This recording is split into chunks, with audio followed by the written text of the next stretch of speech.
day 2 where I forgot my microphone. Great. What a wonderful day. So we got gaming news and stuff. Apparently there was a BlizzCon and the new WoW expansion was presented. Great. Wait, can I? Is that stuff still on? Ugh, disgusting. Chocolate. I'm a chocolate fan. Stop it. Shut up.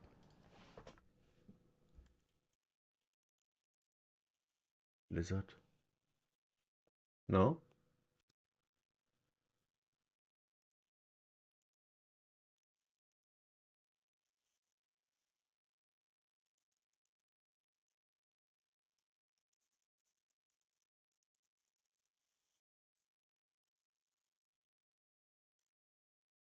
No.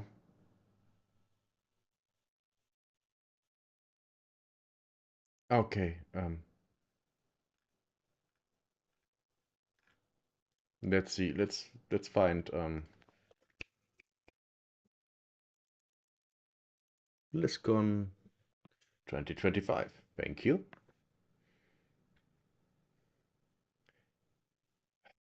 Come on. Oh, Gamescom. Live at Gamescom. Oh. Uh. Uh.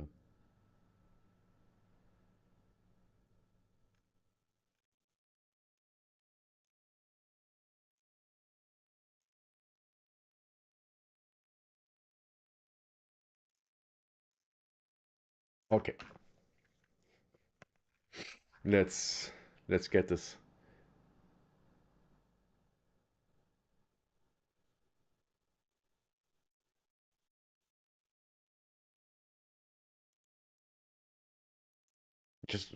Just a moment. Just a.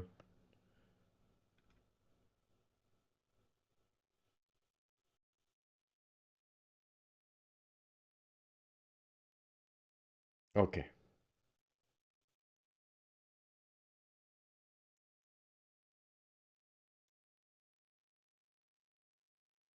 Oh, World of Warcraft Legion remix. You know, I played remix of Pandaria, and that was actually fun. But I'm not going to play this. I'm done with WoW. I'm done. I just we are just watching this for the content. Okay. Hey Key. Hey Keyleth. You're coming to the right moment. I would guess so, yes. And we are about to watch the World of Warcraft Midnight official cinematic. It's World of Warcraft, so I'm not expecting a lot. Let's see if this is good or horrible. I hope you can hear because I can't.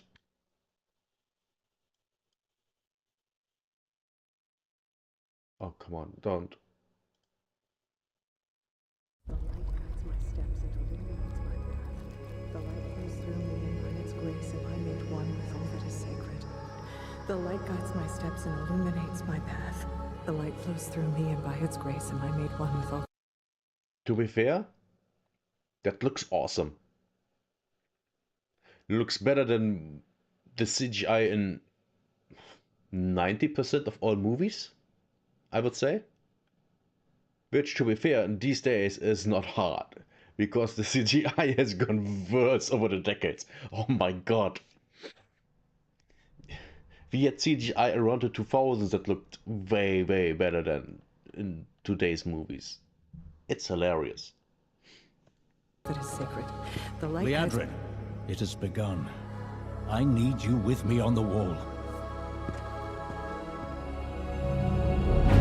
Lorthamar, the void will envelop us soon. Only the light can save us now. No, The time for prayer has passed.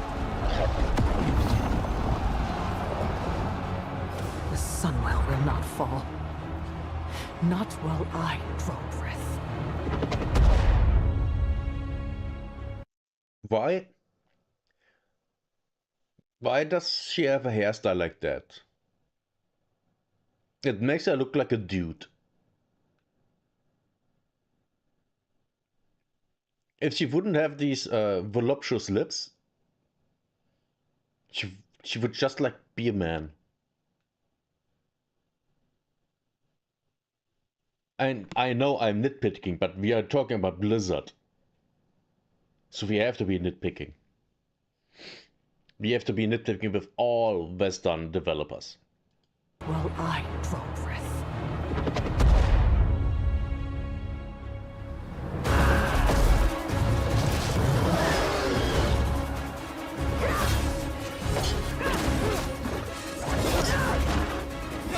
Little L. Okay, now I like her hairstyle. That looks good. Also reminds me of the Amazon in Diablo 1 and 2. Or only 2. I don't remember if there was one in Diablo 1. She's an elf, right? Yes, she is. She's a high elf.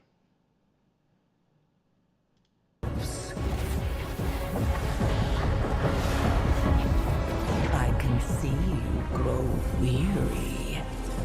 How much longer can you hold out? Flee and save yourselves. Liadrin, don't. Light be with you. You see? She understands it's hopeless. Soon, you all will. The light guides my steps and illuminates my path. The light flows through me, and by its grace am I made one with all that is sacred. The light guides my steps and illuminates my path. The light flows through...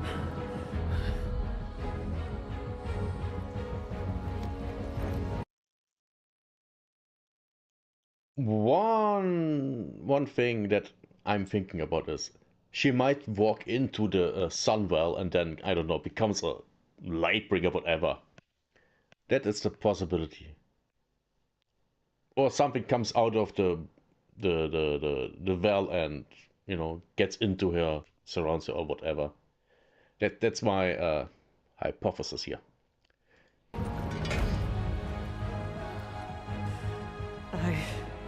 I know that I am unworthy.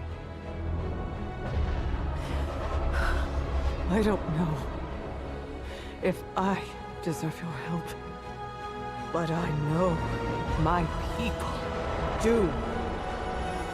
Please give them strength.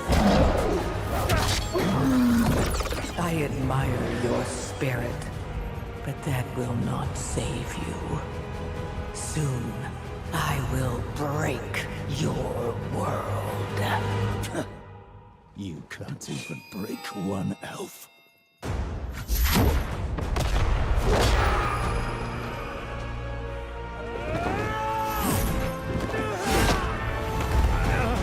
This darkness comes to devour everything. And when it is finished, there will be no more light.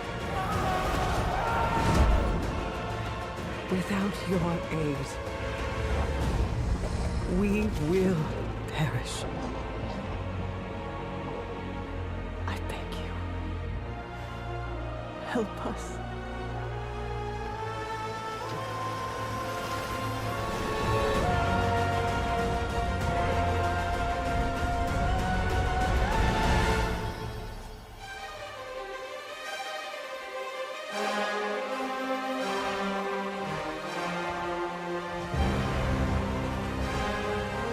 Now this looks decently cool.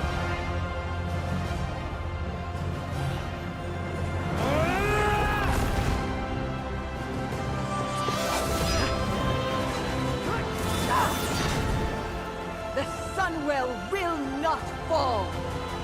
Not while we draw breath.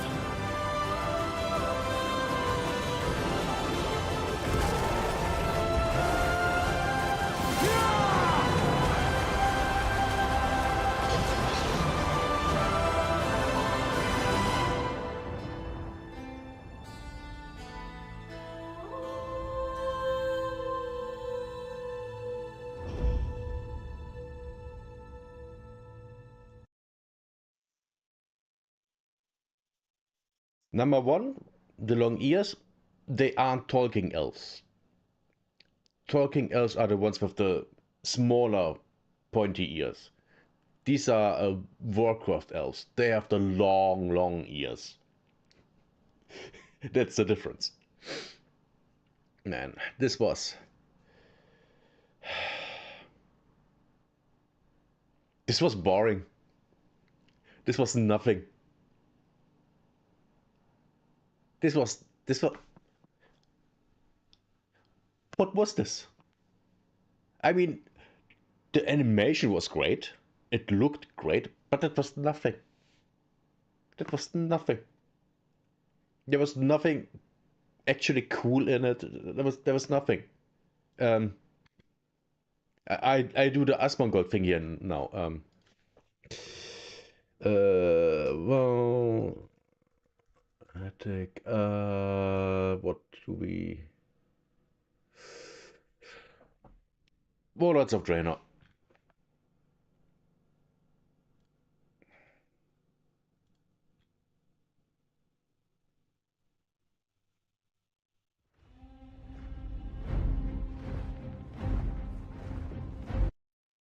You hear the music immediately. Immediately, this is okay. Stuff is going to be serious. They have to muzzle for elves. Well, they are different elves. I mean,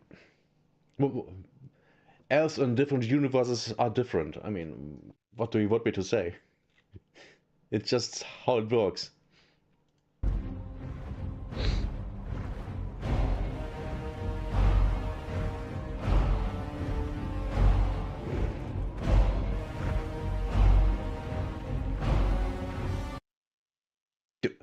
Just the sound design. This is just time to go to war. Time to break stuff. Time to be awesome.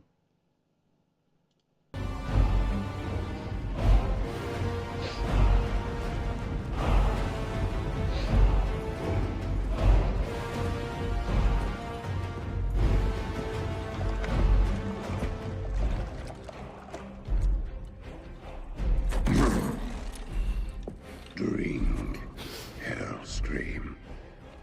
Claim your destiny. You will all be conquerors. And what, Gul'dan, must we give in return? It like bad guy theme. Well, these are the bad guys. These are the bad guys that later turn into the kind of good guys, but they are the bad guys. Like both fractions here are both bad guys. But you know, the feeling is different. This immediately has something epic to it. Something with weight behind it. Not like the elf thing. Everything.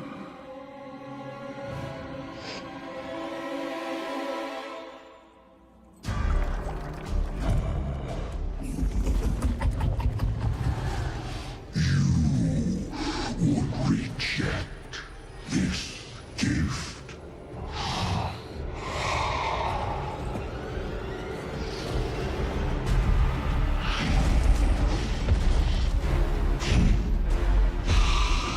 And did you bring these mongrels here?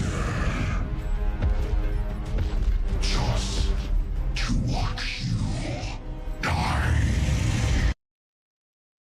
The thing is, I like bad guy. They are cool. Yes, they are. I mean, there's nothing wrong about to look at the bad guys in stories and yeah, think wow, they are cool. They are. In most cases, they are. But back to the cinematic. The theme, just the feeling of these two cinematics is completely different. This one feels like it has weight behind this. And the entrance of the super bad guy is way cooler. So I don't like this. I don't like this at all.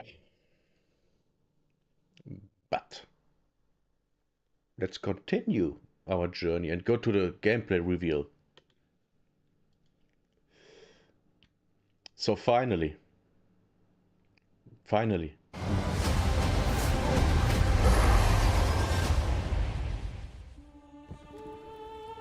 The light flickers, and in its trembling glow, you still cling to hope. How quaint. okay, that music sounds good. Is that mobile game? No, it's a World of Warcraft. It's an MMORPG. Don't tell me you're too young to know this.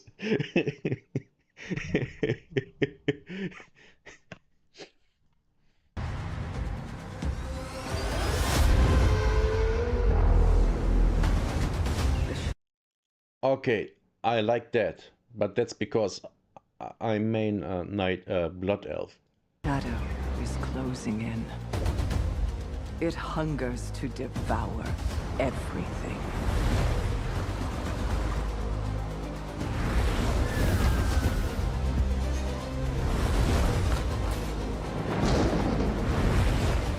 Our home. I'm just 18. Oh my god, yeah. This game came out before you were born. And that's also when they originally should have had housing. Like literally, housing? They wanted to have that in the game when it released. That was in 2004. No, we finally have it. Our kin. Our hope. We cannot succumb to fear. We must not falter. There will be no victory without suffering. No survival without sacrifice. You feel it, don't you? The call of the void, that devouring host. Really? They gave the Demon Hunters a void-based class. The Demon Hunter. Now that's stupid. With no mercy, no equal. Come, little lights, and be extinguished. The darkest night falls upon us, but if we stand together, the dawn will come. I call upon you now, champions of the light, defenders of Azeroth. Summon your strength, steel your hearts, because today, we fight!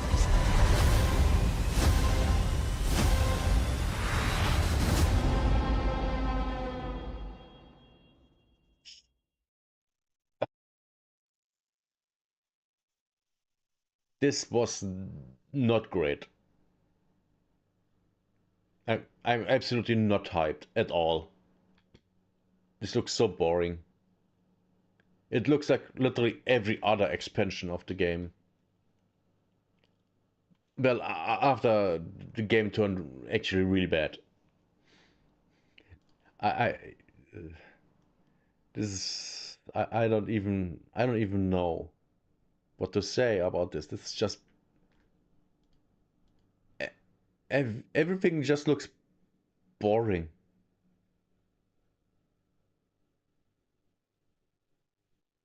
Housing showcase. When? To the 22nd. Yeah, great. Let's look here. Inspired, Oh wait, looks, okay, forget it. Creator Clash. Who wants to watch that? It's World of Warcraft. How many people are watching this? 5,000 people. More than my stream, but still. What do you think of LoL? I played it for about 6 months.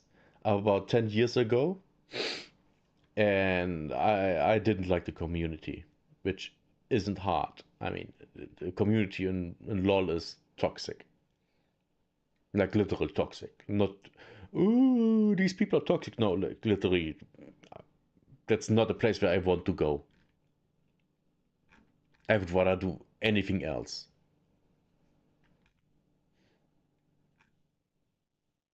Okay. I don't know where. Maybe I should watch the Asmongold video. New expansion dropped. Yeah, no, we are just 10 years now. I was 8. Yeah. I mean, I'm 42. What do you want me to say?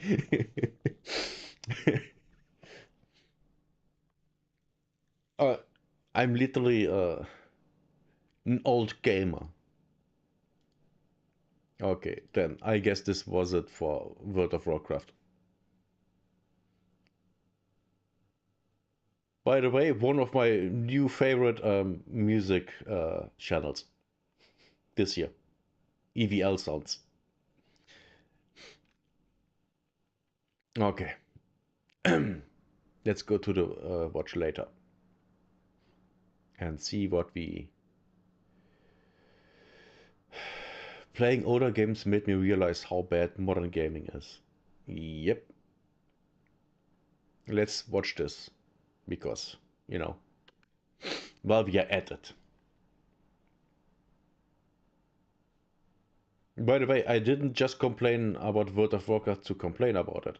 I was literally They don't make a World of Warcraft junkie. Like, with my main character, I have over 1,000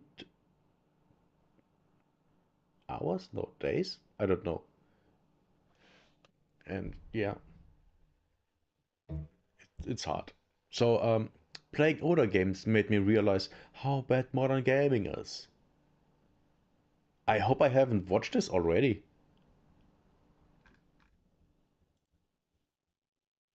games like they used to anymore. If that wasn't true, you wouldn't see so many remasters being made. I've gotten to the point where I don't even get excited for new games anymore.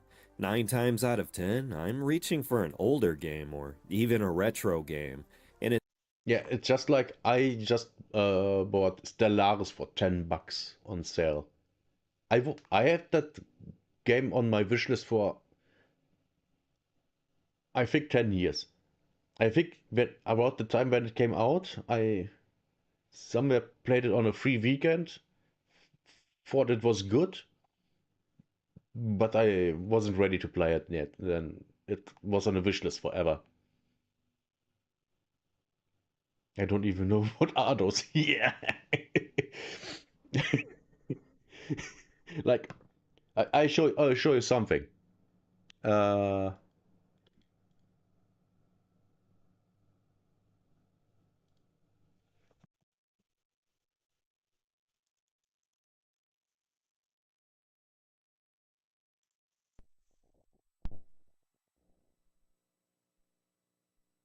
I played this game.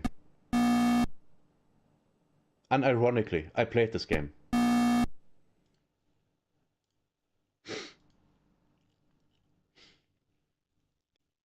I played this game on an Atari in the 80s. It's so stupid. it's not just me. So many people are buying older consoles and getting back into collecting games, and emulation has absolutely exploded in popularity. I've seen channels like Tech Dweeb, Aiden Walls, and Retro Games Core absolutely skyrocket over the past few years. I mean, think of it. When the Steam Deck released, it didn't become popular because it could run PC games. Everybody, including myself, rushed out and bought one because of its ability to play older games. And so far, 2024 has to be the best year I've ever had enjoying games. At the same time, this has to be the first year I've bought the fewest amount of new games. I honestly thought that the recent new indie game, Squirrel with a Gun, was the only new game I purchased this year. Uh, The thing is, talking gotta be good old days. Kind of, yes. The thing is, I haven't bought a new game in a long time. I mean, I bought a new game this year, Tower Dominion, but it's not a triple A game. So the chance of it being good was very high, and it's just a good tower defense game. For I paid $17 on sale. I think it had the 10 or something like that percent sale, and I got it after playing the demo for 7 hours. So that's a new game that I bought, and I completely not regret it.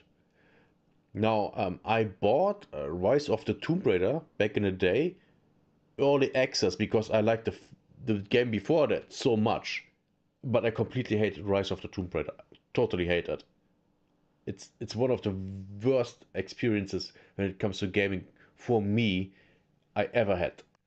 That's how horrible the story is. Yes, the story, not the gameplay. The story and how it's told. It's horrendously bad. It's garbage. That's because I totally forgot about Prince of Persia: The Lost Crown. I thought that came out late last year, but it actually came out in January, so 2 new games? And I don't plan on opening my wallet anytime soon. I mean, why should I? My backlog is the equivalent of a doomsday prepper's pantry. In other words, while the hate mob is searching high and low for the newest obese, purple-haired, androgynous, wheelchair-bound black person to complain about this week, I've been over here enjoying greener pastures. Going back and playing the games I missed out on has been the bulk of 2024 for me. Honestly, I feel like this is the year of the backlog. So it doesn't necessarily need to be retro games, it just happens to be the games I reach for the most. At the beginning of the year, I made a list, and every time I rolled credits on a game, I would add that game to the list.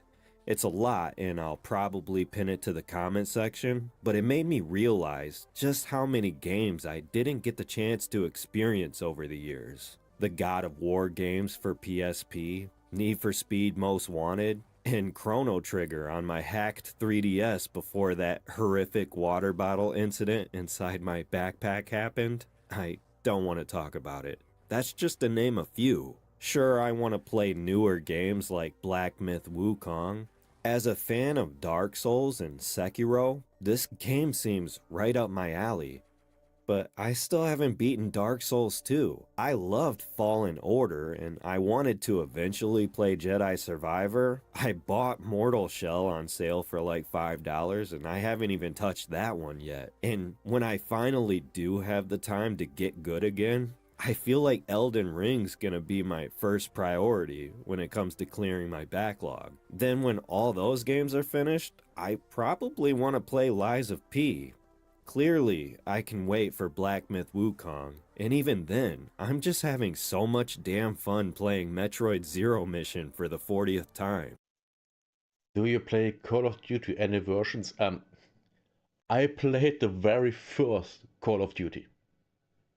Like literally the very first. I think I even have the package here somewhere. I think. And back in the day, Call of Duty was actually a mostly single player game. Mostly because of people didn't have internet. And the story was actually good. And the campaign was fun to play. I really enjoyed that. It was really good. But I wouldn't touch Call of Duty with, you know, oh god. How it's called? I don't know. I don't touch that. Because why would I want to pay over $100 for a game that's only valid for 1 year? to me, that makes absolutely zero sense. Zero. Now I already have it in my mind, get into the early access version of the game called 83, which is from the developers that developed Rising Storm 2 Vietnam. I want to play that game because I have about 500 hours in Rising Storm 2 Vietnam, and I expect to put at about the same amount in the new game. And that game will be, will be sold, and then people can make their own servers. Imagine that. That's also a thing that you can't do with Call of Duty, I think. I think, I don't know. Making your own servers, run them on your own machines. Back in the day, that was normal, that people would create their own servers. Today, that's unheard of because anti-cheating. It's not about anti-cheating. It's all about selling cosmetics and stuff like that. The companies don't care. I personally missed out on Metroid Prime 2 and 3, and I'm done waiting for remasters, Nintendo.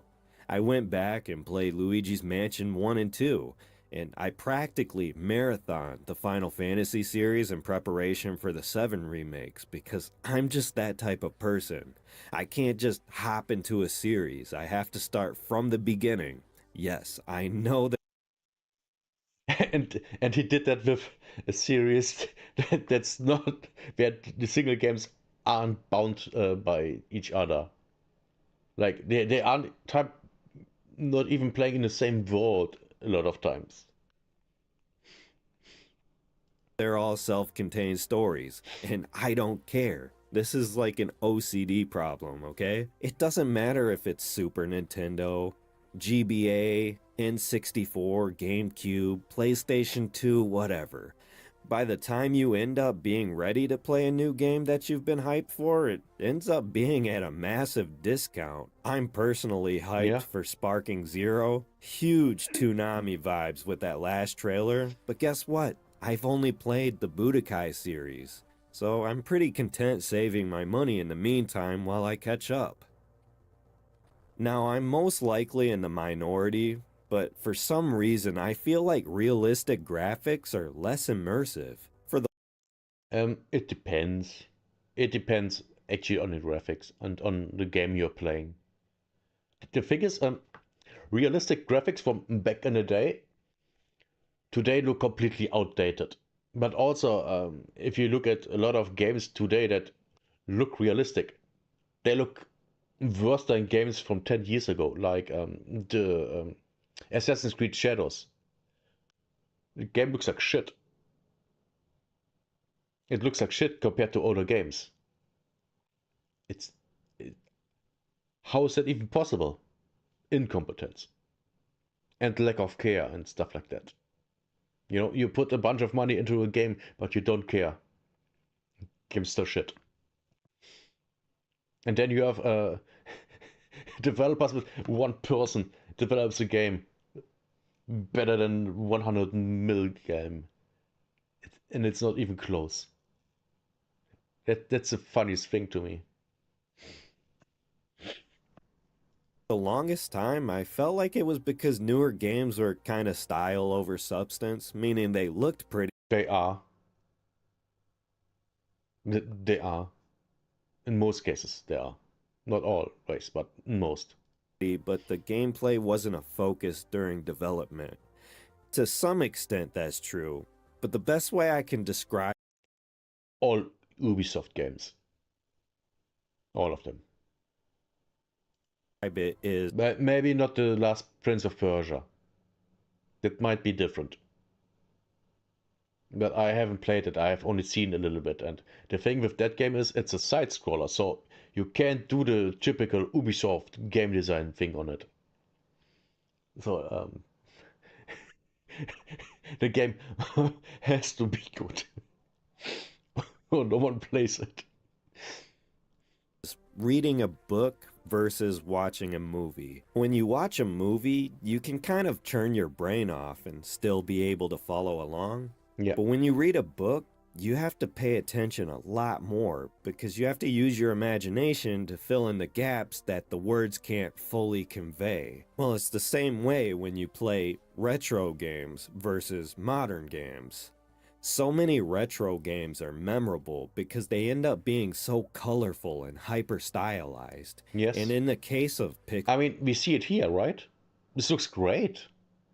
The thing is, this looked good when it came out, and it still looks good. I would love to have an uncle like you. Thanks.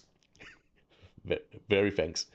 And the thing is, some things from realistic looking games from the 2000s still look good, but that's mostly like things like the water, lightning, shadows, and special effects.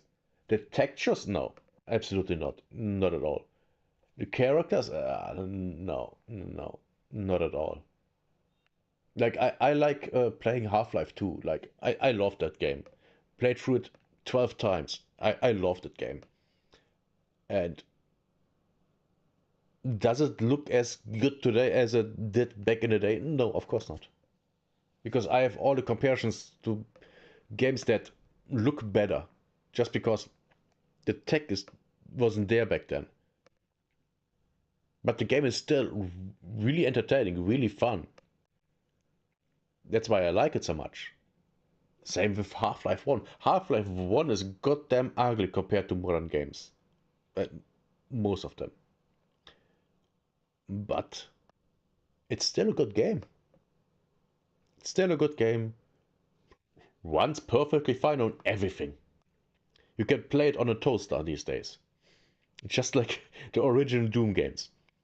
And you will have fun playing the game. Now, it has its quirks, of course, but it's a good game. The design still holds up. If you would just switch out the tech, have it look like a modern game, it would still have it play the same. It would still be good. It doesn't look good anymore. Hey Jesse, hope you're doing good. pixel graphics, because they're not going for realism, your mind has to fill in the gaps, the same way with a book. It's the reason why so many Pokemon fans miss the 2D games. When I play a hyper-realistic game, everything kind of becomes this visual static, to the point where I don't even know what parts of the environment I can interact with. It's the reason why you see things like the infamous yellow paint splattered everywhere to help guide you. Yep, that's also a problem these days. Things look so like playing in Tomb Raider. I know where I can go and where not because it's so obviously because there are signs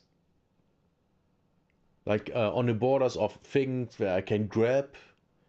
There's white paint. It's very obvious. It's completely obvious.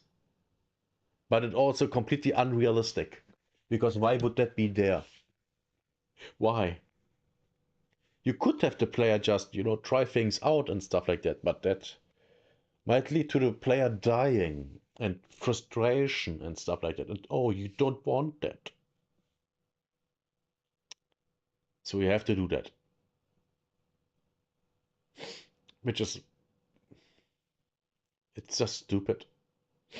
Yeah, then the player dies. So what? He has to figure stuff out himself. So what? Stop pretending that all gamers are stupid. I also miss how easy games were to just pick up and play. It felt like you could just grab the controller and every button was dedicated to a certain action on screen. Easy to learn, but hard to master. I swear, when I played games like Red Dead 2 and Tears of the Kingdom, I was constantly fumbling through quick menus, and it didn't Yeah, matter how many hours I had in the game. I just could not remember those stupid menus.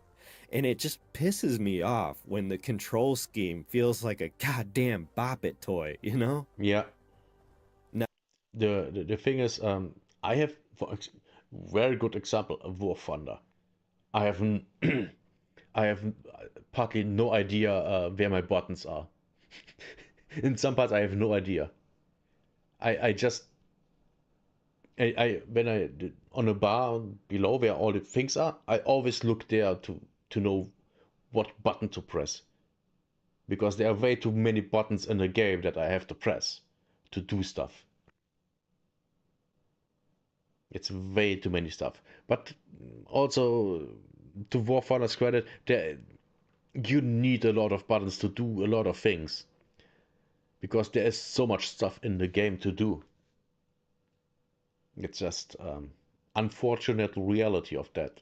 But then also, flight simulators back in the day and still today have the same thing. A lot of buttons, a lot of them. And it's hard to memorize that. Now, I'm no stranger to emulation. 10 years ago, I was playing Pokemon Emerald on my phone. I remember being completely blown away when I got Dragon Ball Z Shin Budokai running more than 15 frames per second on my phone. Remembering those days and then seeing GTA 5 running natively on the Steam Deck, I absolutely have no words. When people tell me they're holding out on the Steam Deck because they're waiting for Valve to release a successor or they're waiting for the Nintendo Switch 2, I'm thinking, what are you on about? We don't even need a Steam Deck 2. And as far as Nintendo Switch, I mean, the Steam Deck runs more Nintendo games than any single Nintendo console. Oh, I think he was a Nintendo. And he actually did. I mean, I'm not going to buy the Switch 2 because you can buy it. You only can, for the ones who don't know, you can't buy the Switch 2. You only buy a license to use it, which can be revoked at any time for any reason by Nintendo. Always keep that in mind. The Steam Deck is like if Nintendo brought GameCube games to Nintendo Switch Online. To me, that's worth a purchase by itself. I swear, Valve's got me out here acting like Jehovah's Witness. Like I've been enlightened. You don't even need to spend a lot of money either. For the price of a single AAA game, you can get one of Ambernick's handhelds, and they come already preloaded with ROMs. Ambernick just released extra colorways for their RG35XX I think I'm saying that right, and I can't wait for my transparent red to come in the mail. I grew up with the Game Boy Advance alongside the GameCube, and I can see myself being preoccupied with this thing for hundreds of hours. I can't wait to replay Minish Cap with that cool-ass GBA filter with the SP banner. The biggest reason, and this is the most important one, why I seem to always go back to older games is just that they feel like they were made by people who love playing video games. When I play games, What a shock. People that like playing video games are making good games? By the way, back in the day, at Blizzard, everyone was a gamer. Even the receptionist. Everyone was a gamer. Everyone played games. Today's Blizzard? Nope. Not at all. And you feel that and see that when you play the games. They're that bad. That's why that's why I don't play Blizzard games anymore. They are just not fun. Especially World of Warcraft. Oh Jesus. I I, I got me the last expansion, the War Within. Ugh, ugh. I mean, I played through the story. Well, I played one of my characters to max level again on one weekend, and then I started playing more characters, and I, it was just bad.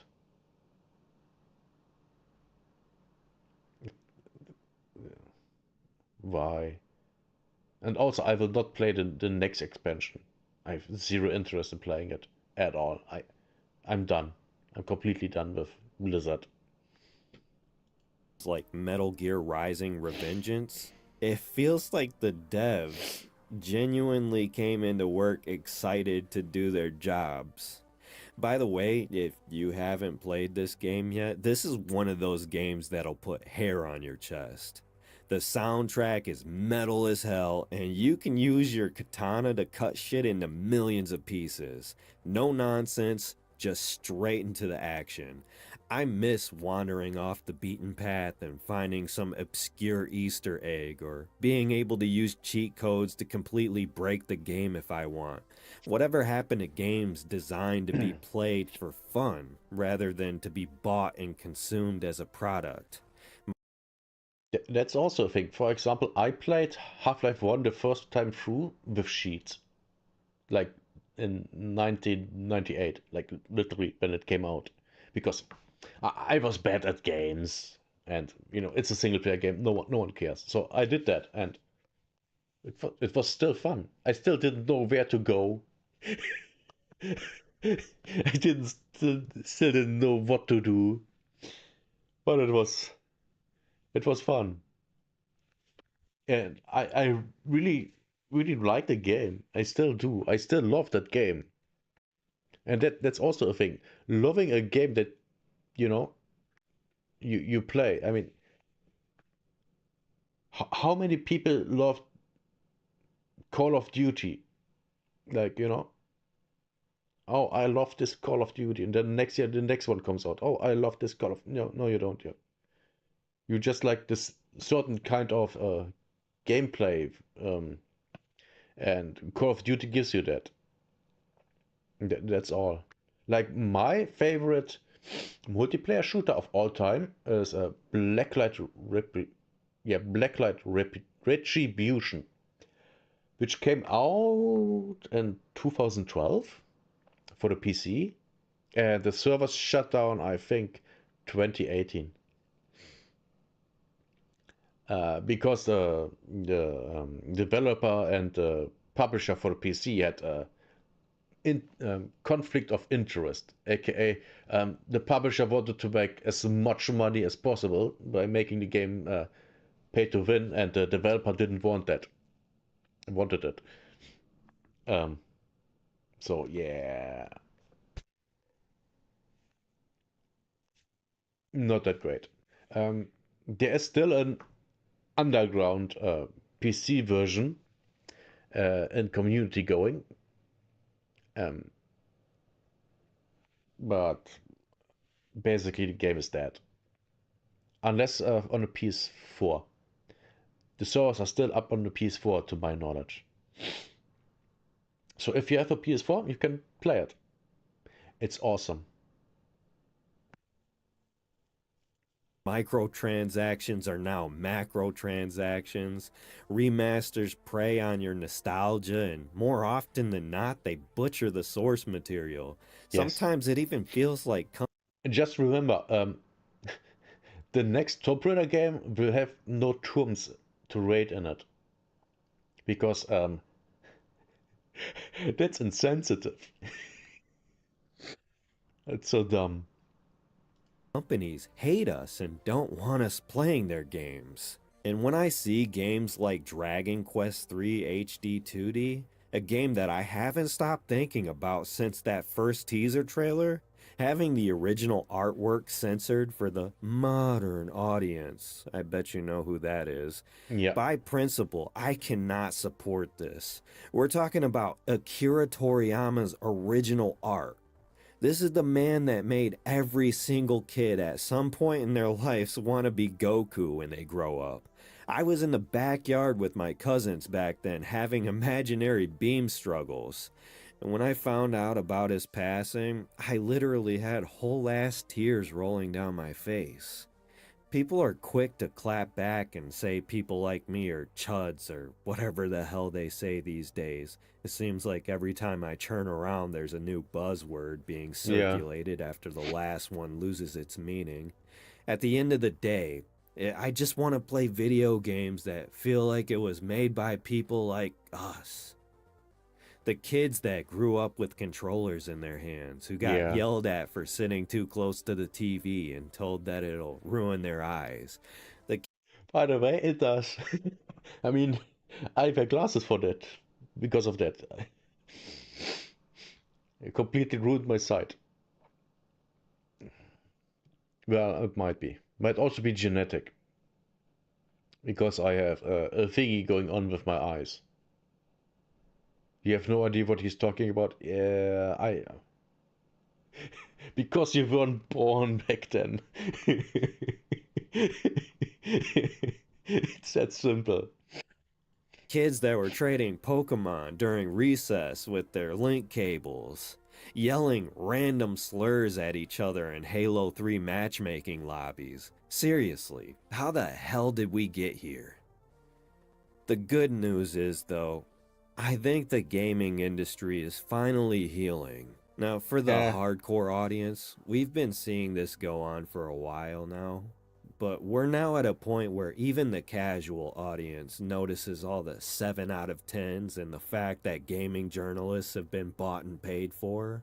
They can see all the virtue signaling and political propaganda bullshit being shoved in their face, and people are sick of bloated ass time sinks and greedy companies trying to bleed them dry. People Yep. are fed up and they're finally voting with their wallets. And if that means companies like Ubisoft cease to exist, well, Get what you fucking deserve! in the meantime, Yeah. I see it the same way. If Ubisoft would stop existing, nothing of value would be lost. Nothing of value would be lost. And by the way, they already have uh, transferred all their properties to a company that's partly owned by, I think, Tencent. So in the future, the new games will be, most likely be made in China, which means they will be at least decent and not as crappy as the stuff that's made by Ubisoft itself, which I kind of look forward to. while the AAA space continues to fold in on itself, I know people like me will be perfectly fine clearing out our backlogs and playing some good old retro games. Yes. I mean, Sponsored by Square. to be fair, why would you buy a AAA game if you can just buy something that's way cheaper and is way more fun? I mean, it doesn't have cutscenes, but it's way more fun to play because you can actually play the game. I can't tell you guys how much I hate quick time events. It's horrible. It's horrible. It's disgusting. But yeah, I completely agree with that guy. Completely. Yeah. We are not watching this They video don't yet. But there was more. Oh fuck. And Zalton, thanks for the follow.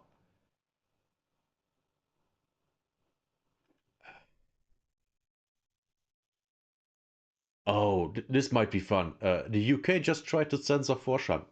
It went horribly wrong. I hope this is good. I hope this is good. So the Office of Communications in the UK, Ofcom, is very upset at 4chan. We've got Ofcom.org saying investigation into 4chan and its compliance with duties to protect its users from illegal content. And spoiler alert already, 4chan's Legal representation has already responded to Ofcom and just completely made a mockery of them, which is Of course. justifiable, which we'll get to later in this video after all of the stuff leading up to it. So back over to Ofcom and their notice to 4chan. They say investigation into online discussion board 4chan. Case open June 10th, 2025. Last updated on August 13th, just a few days ago. The summary being, we are initiating an investigation to determine whether the online discussion board 4chan has failed or is currently failing to comply with its obligations under the Online Safety Act 2023. Our investigation will focus on potential breaches in the following areas: failure to respond to a statutory information request, failure to complete and keep a record of suitable and sufficient illegal content risk assessment, and non-compliance with the safety duties about illegal content. You don't like the animations? Well, he's using a VTube model. There is not a lot of animation. It's that simple. Relevant legal provisions, sections 9, 10, 23, 2, and 102.8 of the Online Safety Act 2023. And so just to clarify really quick, the Online Safety Act in the UK did pass in 2023. However, its implementation has just been rolling out recently, which is why it's been in the news so much. For example, as we can see here, the open internet is closed for business, moves from popular platforms, and world governments threaten the open web, privacy rights, and your favorite sites. And of course, we've been discussing this extensively for the last number of weeks or so. And yeah.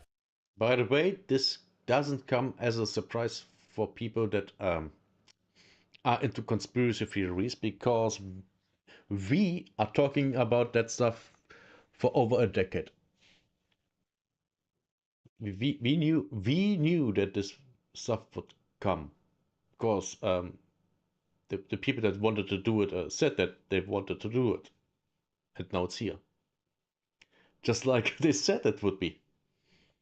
For anyone who may not have been keeping up with all this stuff, essentially the UK and other world governments are attempting to invade user privacy, regulate various online sites, require people to submit biometric data, and a number of other things that could very easily be criticized as government overreach. And of course, politicians supporting this stuff are attempting to manipulate the public with an argument of, we're doing this to protect the children. Fortunately, most people don't seem to be falling for this stuff though.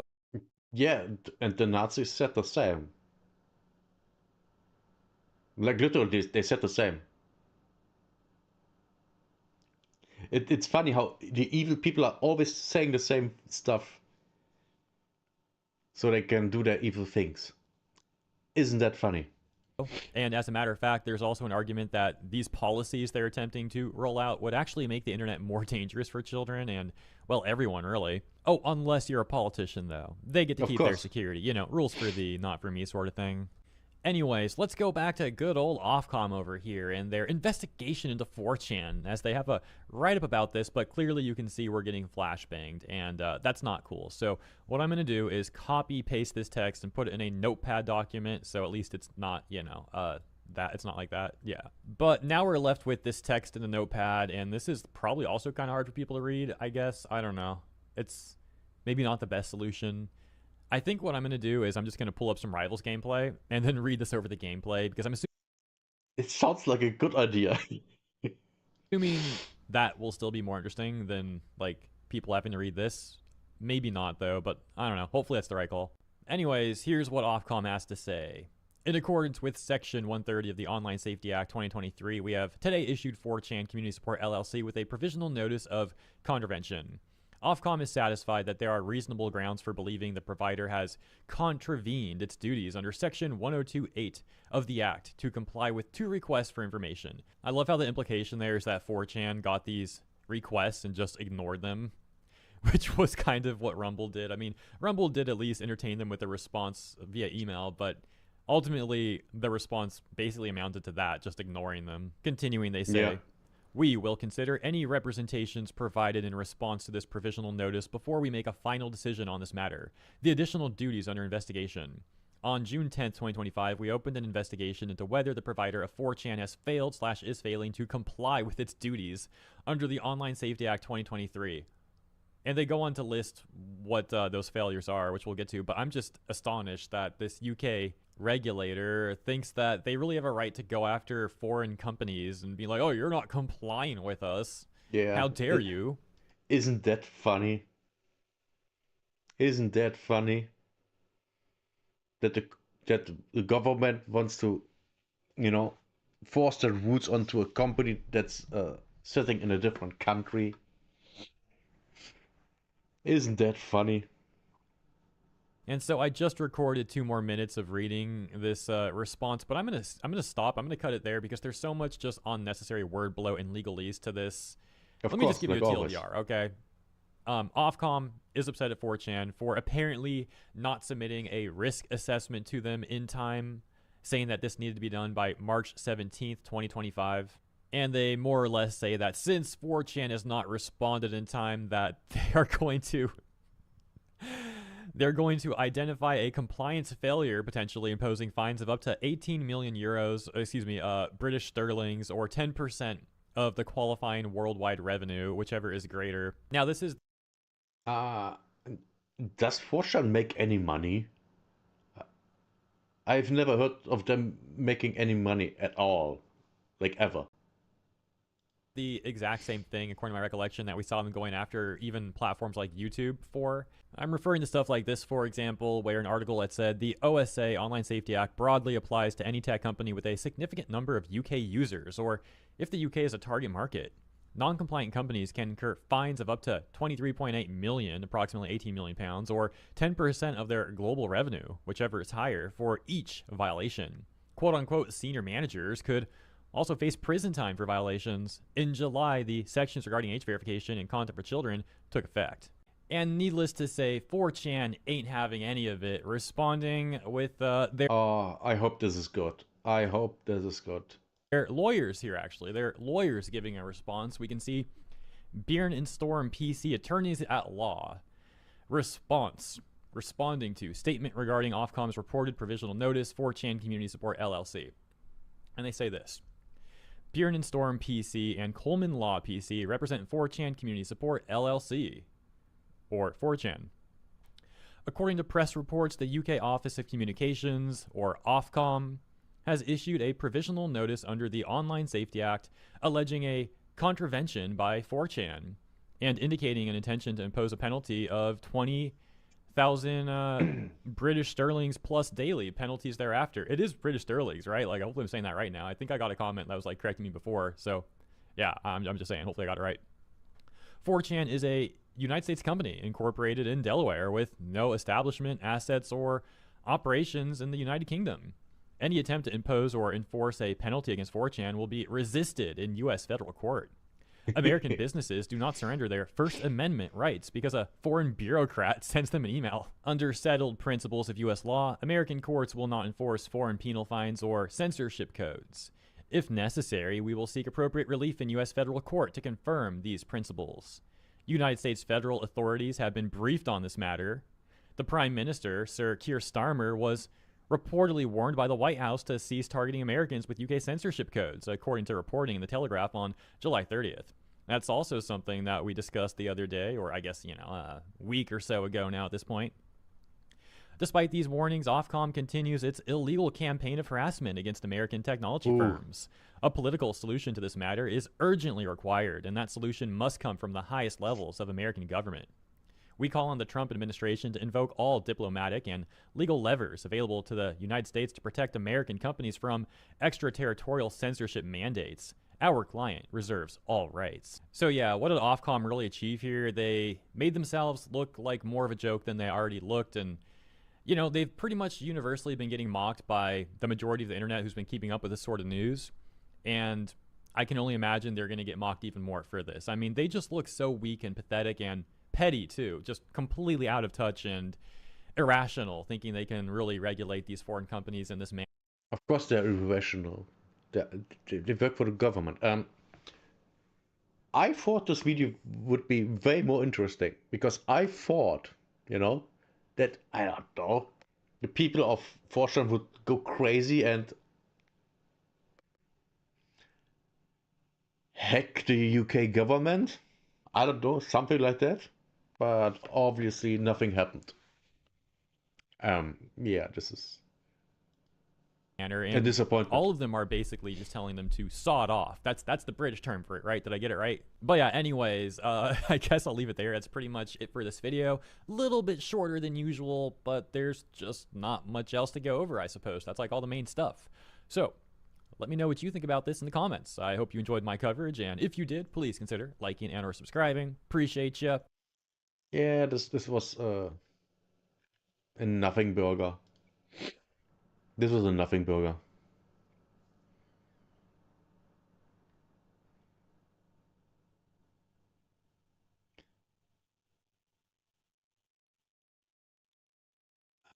What do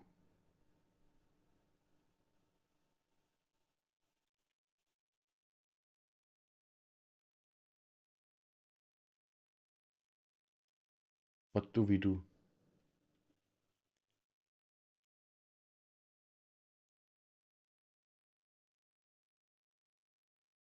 Okay, we gonna watch this one because might be funny.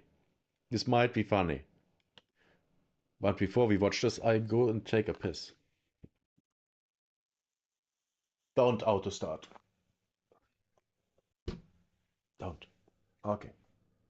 Back in 2 minutes.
Okay.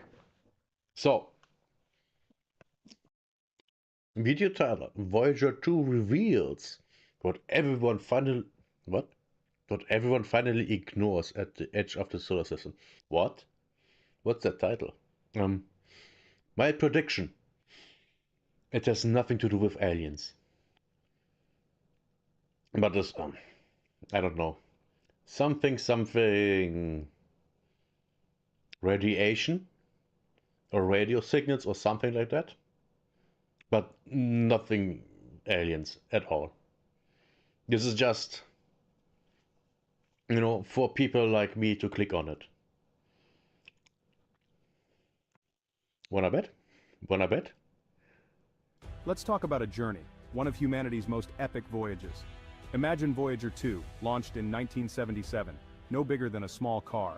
Alongside its twin, it set out on a grand tour of the solar system's outer planets. Using gravity assists, Voyager 2 slingshot. Wait, what? Oh no, what is this? What?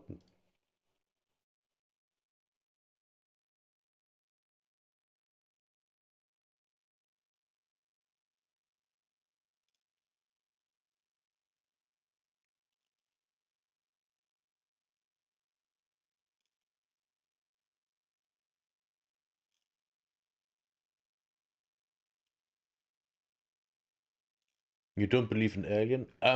I do believe that there's life on other planets and moons and stuff like that, like 100%. I mean, the sheer size of the universe tells us that there has to be more. There has to be.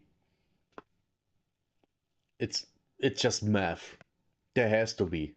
If there's life on Earth, there has to be life on other places. It's very simple. I don't trust this video, by the way. Like, totally not. This seems to be a complete fake story. But we will still watch it. Because even trash can be entertaining. Past Jupiter, Saturn, Uranus, and Neptune. We saw Uranus's blue-green clouds and Neptune's raging storms for the first time. After its planetary tour, Voyager 2 kept going, venturing into interstellar space. Nearly 48 years later, it's still out there, a silent ambassador in the cosmic sea. Voyager 2 is more than a machine, it's a symbol of our desire to explore. As it sails into the void, it carries our hopes and questions into the unknown. What do we mean by the edge of the solar system? There's no signpost, just an invisible boundary defined by the sun's influence. The sun blows out a stream of charged particles called the solar wind, creating a vast bubble, the heliosphere. Inside, we're in the sun's domain. Outside, we enter interstellar space, filled with galactic particles and radiation. Voyager 2 has traveled for nearly 5 decades, now over 12 billion miles from Earth. Crossing this boundary lets us sample interstellar space directly for the first time. Why is there a spaceship? Why? This new perspective changes how we see our place in the universe. The edge isn't just a line, it's a gateway to the unknown, and Voyager 2 is our first explorer to cross it. The true boundary at the edge of our solar system is called the heliopause. Here, the sun's solar wind finally stops, pushed back by the interstellar wind from the galaxy. Imagine two rivers meeting, their currents clash, and that's the heliopause. Voyager 1 crossed it in 2012, Voyager 2 followed in 2018, giving us a second What do you think they would look like? I have no idea. Like, literally no idea. That's the thing. When I say life on other places, I doesn't necessarily mean, little green people. I just mean life. Like, life is one cellular organisms to things like humans. That there's a lot of life. I mean, if you look at all the life forms on Earth, there is a lot of different life forms here. Like, a lot. We have life forms here that look completely alien to us. If you put them in a movie, people think that they are just aliens. So there is no way that we could go and tell how life on another planet looks like. We can't. We can try to, but we don't really can. crucial data point. When Voyager 2 crossed, its instruments detected a sudden drop in solar wind particles, almost to zero. It was like stepping out of a steady wind into still air, the unmistakable sign it had left the heliosphere. At the same time, its cosmic ray detectors picked up a spike in galactic cosmic rays, high-energy particles from distant supernovae. The heliosphere shields us from these rays, but outside, Voyager 2 was exposed to the full blast of galactic radiation. Interestingly, Voyager 2's crossing was smoother than Voyager 1's, suggesting the heliopause is a complex, wavy boundary, not a perfect sphere. Having two probes cross at different places gives us a richer, three-dimensional picture of this distant frontier. The edge of our solar system is dynamic and fascinating, not just an empty line in space. Voyager 2's data helps us understand how our solar bubble interacts with the galaxy. It's a discovery that reshapes our view of the solar system's true limits, and it all started with a tiny probe crossing into the unknown. One of Voyager 2's most surprising discoveries was the nature of the plasma just outside the heliopause. Some scientists expected a bow shock, a hot, dense region like a wall of fire. Instead, the Voyagers found a region where the plasma was much denser and hotter than expected, but not a literal wall of flames. In astrophysics, Maybe we are alien from another planet. There are theories about that. For example, that we might come from Mars. You know, that an asteroid or comet hit Mars and then material from Mars landed on Earth. And there were microbes in there, and then, you know, life happened here. But we have no idea. hot means fast-moving particles, but the density is so low it's still a near-perfect vacuum. Voyager 2 didn't burn up. It barely noticed the heat. This region is a puzzle. The interstellar magnetic field seems to squeeze the plasma, creating a magnetic buffer zone. This wasn't predicted by most models, showing the interaction between our solar bubble and the galaxy is more complex than we thought. It's a dance of magnetic fields and charged particles on a galactic scale. Voyager 2's data is crucial for understanding how stars interact with their surroundings. This is why we explore, to find the unexpected. Again, why is there a spaceship? Why? This makes no sense. The universe is always more surprising than our theories.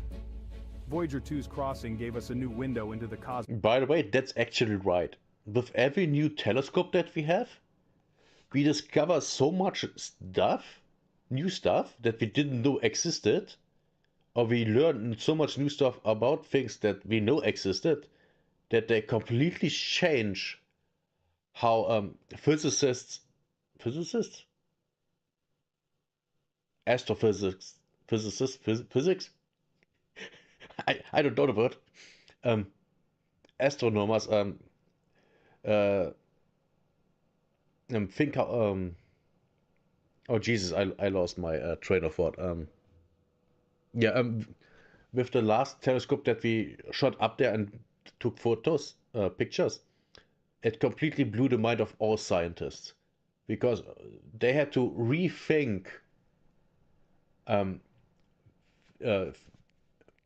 physics theories, because what we saw didn't make sense. Things exist that shouldn't exist. That's funny. I think that's really funny. You know, also all the people, oh, don't you trust the science?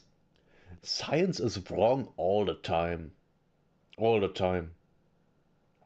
I mean, I've seen a thumbnail for a video about that something Einstein was wrong about in one thing in his theory. Yeah, of course he was. I mean, that was back then. That was over 100 years ago. We have so many tools to measure stuff these days that we can measure stuff that he didn't even think of could exist. For example, one thing that no one knows, that we can literally move single atoms with a needle. We have a needle that's on the tip is smaller than an atom.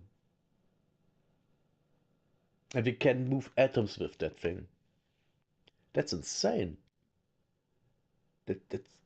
That's mind-blowing. Frontier. Once outside the heliosphere, Voyager 2 began to listen, and what it heard was the hum of interstellar space. Its plasma wave system detects vibrations in the plasma, like the faint ringing of the galaxy itself. In May 2019, Voyager 2 picked up the persistent hum of interstellar plasma, giving us our first continuous measurement of its density. Imagine being in a silent room and slowly hearing the subtle background noise. That's what Voyager 2 did for interstellar space. It found the plasma density gradually increases the farther it travels from the sun. That's interesting. So, kind of the sun pushes that stuff kind of away? That's what I think happens, but I don't know. This tells us about the true undisturbed galactic environment, something we could never measure from inside the solar bubble. These plasma waves help scientists map the structure of the interstellar medium near our solar system. Are there clouds of denser gas, empty voids? Voyager 2 is our scout, mapping the interstellar seas. These faint whispers remind us we're not isolated. The space between stars is alive with energy and echoes of cosmic events. Voyager 2, our tiny emissary, is attuned to the pulse of the Milky Way. It's a humbling thought. A human-made machine now listens to the galaxy's song. The data it sends back is our first direct experience of the interstellar environment.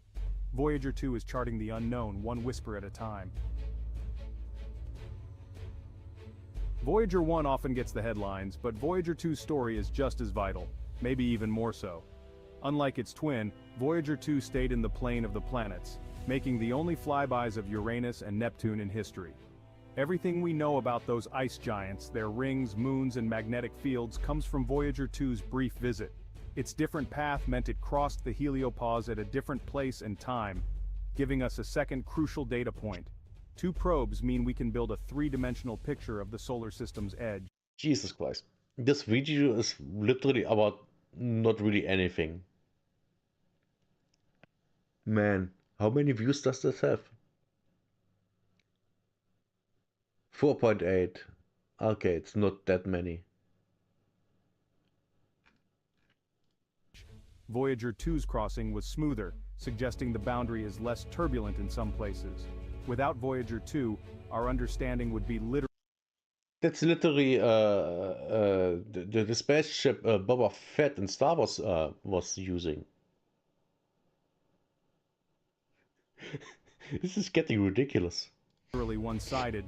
Plus, Voyager 1's plasma instrument failed decades ago, so it couldn't directly measure the transition to interstellar space.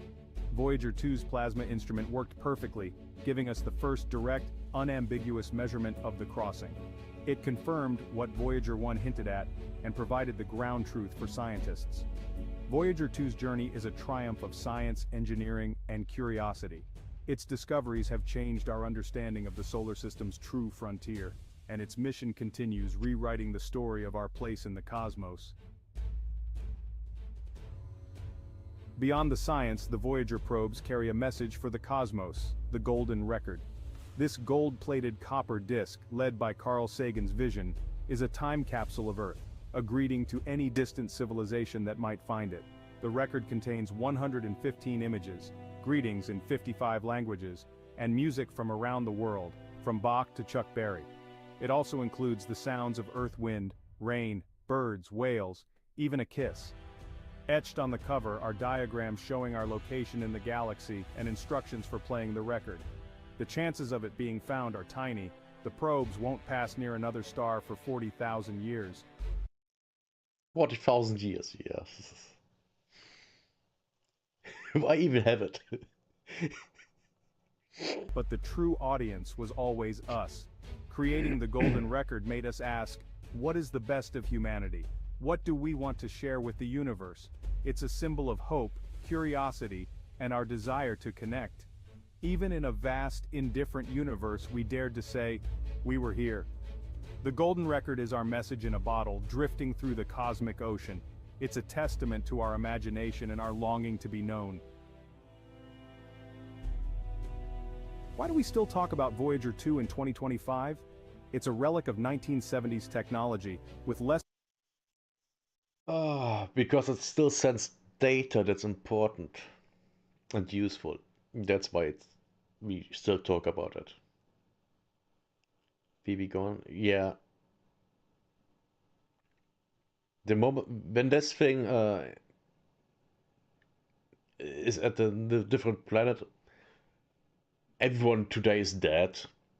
And I mean, 48,000 years, we might not exist anymore. But yeah, it is what it is. Memory than a car key fob and a painfully slow data rate. Yet it remains one of humanity's most profound scientific missions. Voyager 2 represents our curiosity, ingenuity, and courage to venture into the unknown. Its discoveries have changed how we see the space between stars, not as empty but as a dynamic living environment. We now know our solar system is a bubble moving through a galactic sea. This knowledge connects us to the cosmos in a tangible way. Voyager 2 inspires new generations of scientists, engineers, and dreamers. Every faint signal reminds us what we can achieve together. The people who built Voyager 2 are gone, but their creation endures, a testament to vision and perseverance. It teaches us to think beyond our own lifetimes and build for the future. Voyager 2's journey is our journey, carrying the hopes of everyone who's ever looked up and wondered. Its discoveries are the first paragraphs in a new chapter of human history, and that story will never get old. And that was the video. I told you it was nothing about aliens. It was nothing about aliens. It was not the...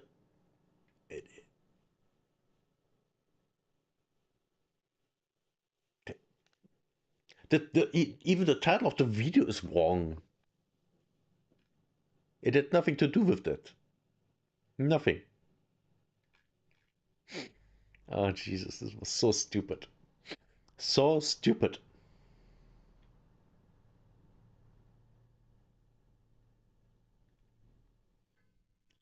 Okay.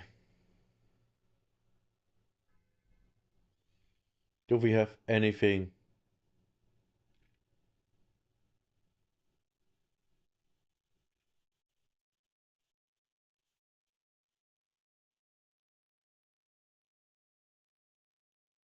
Yes. I mean, it had facts in it that are scientifically correct. I mean, but the video was stupid. Especially showing, all, all the spaceships that doesn't exist, don't exist.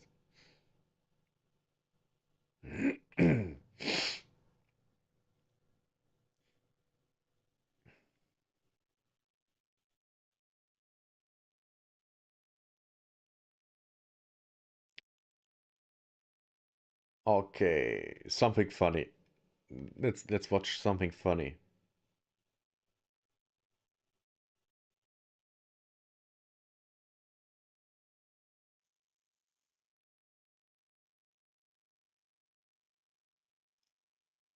Something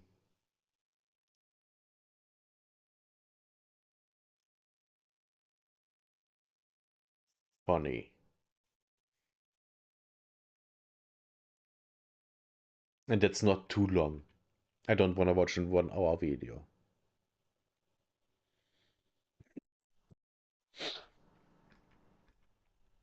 What do we...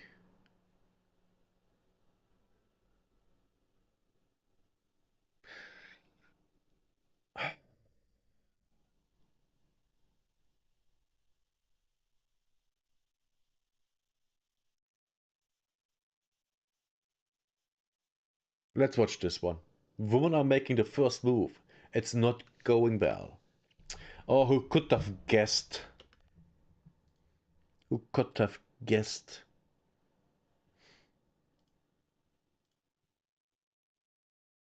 We live in an age where men are not approaching women in public anymore. They're not even sliding into their DMs. They're afraid of being seen as creepy.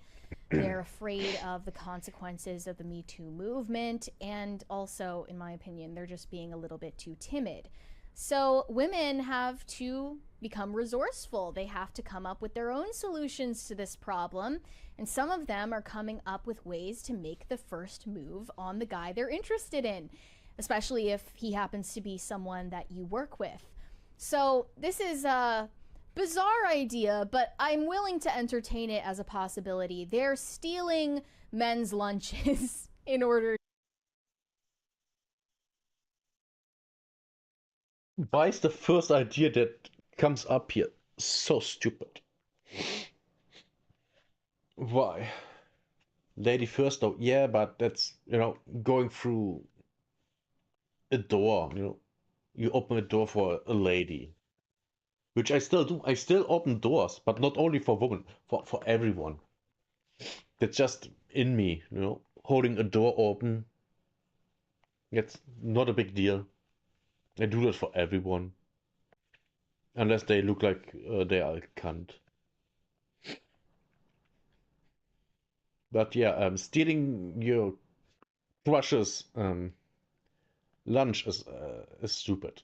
Don't do that. To get asked out on a date. Is this the grown woman's version of a boy pulling on pigtails at a playground? It's just, a reason to talk to someone, if you're walking up to... Oh, is this yours? I am so sorry. Yeah. If you're walking up to your female coworker to accuse her of stealing your food, well, it's Do you have a girl? No.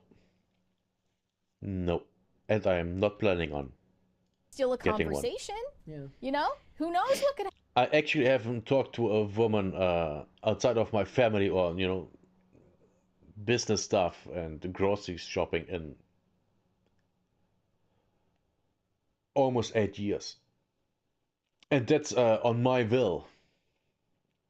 And I can tell you, my life has been so peaceful since then. Oh my God.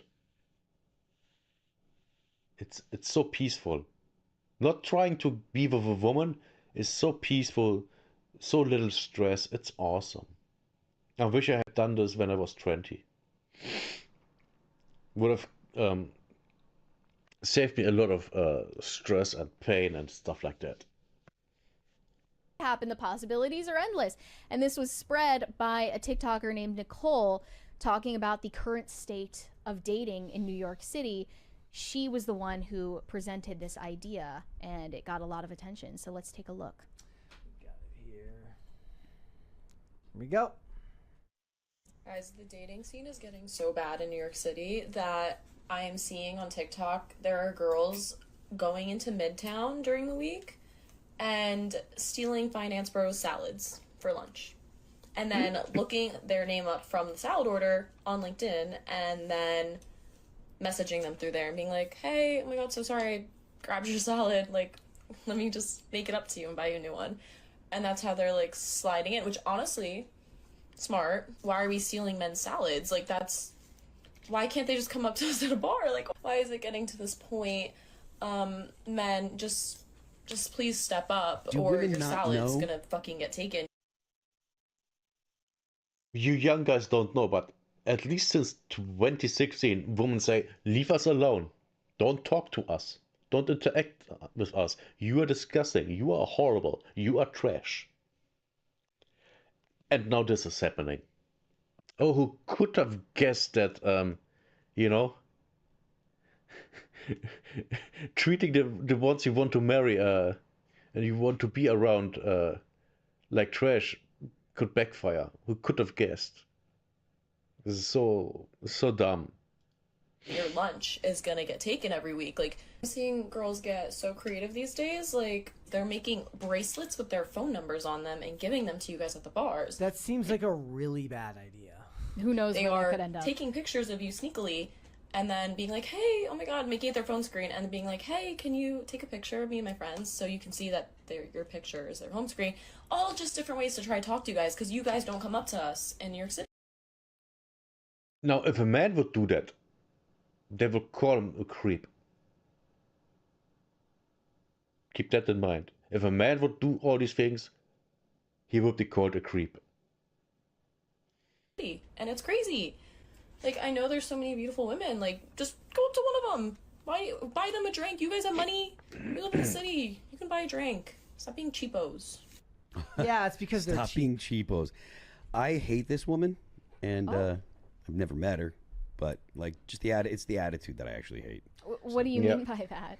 Oh, just the idea, like the idea that or the fact that she's like, oh, I don't even know why men can't just do this simple thing. Why can't you just go up to women and blah blah blah. This is such a ridiculous, ignorant take, and it just drives me nuts.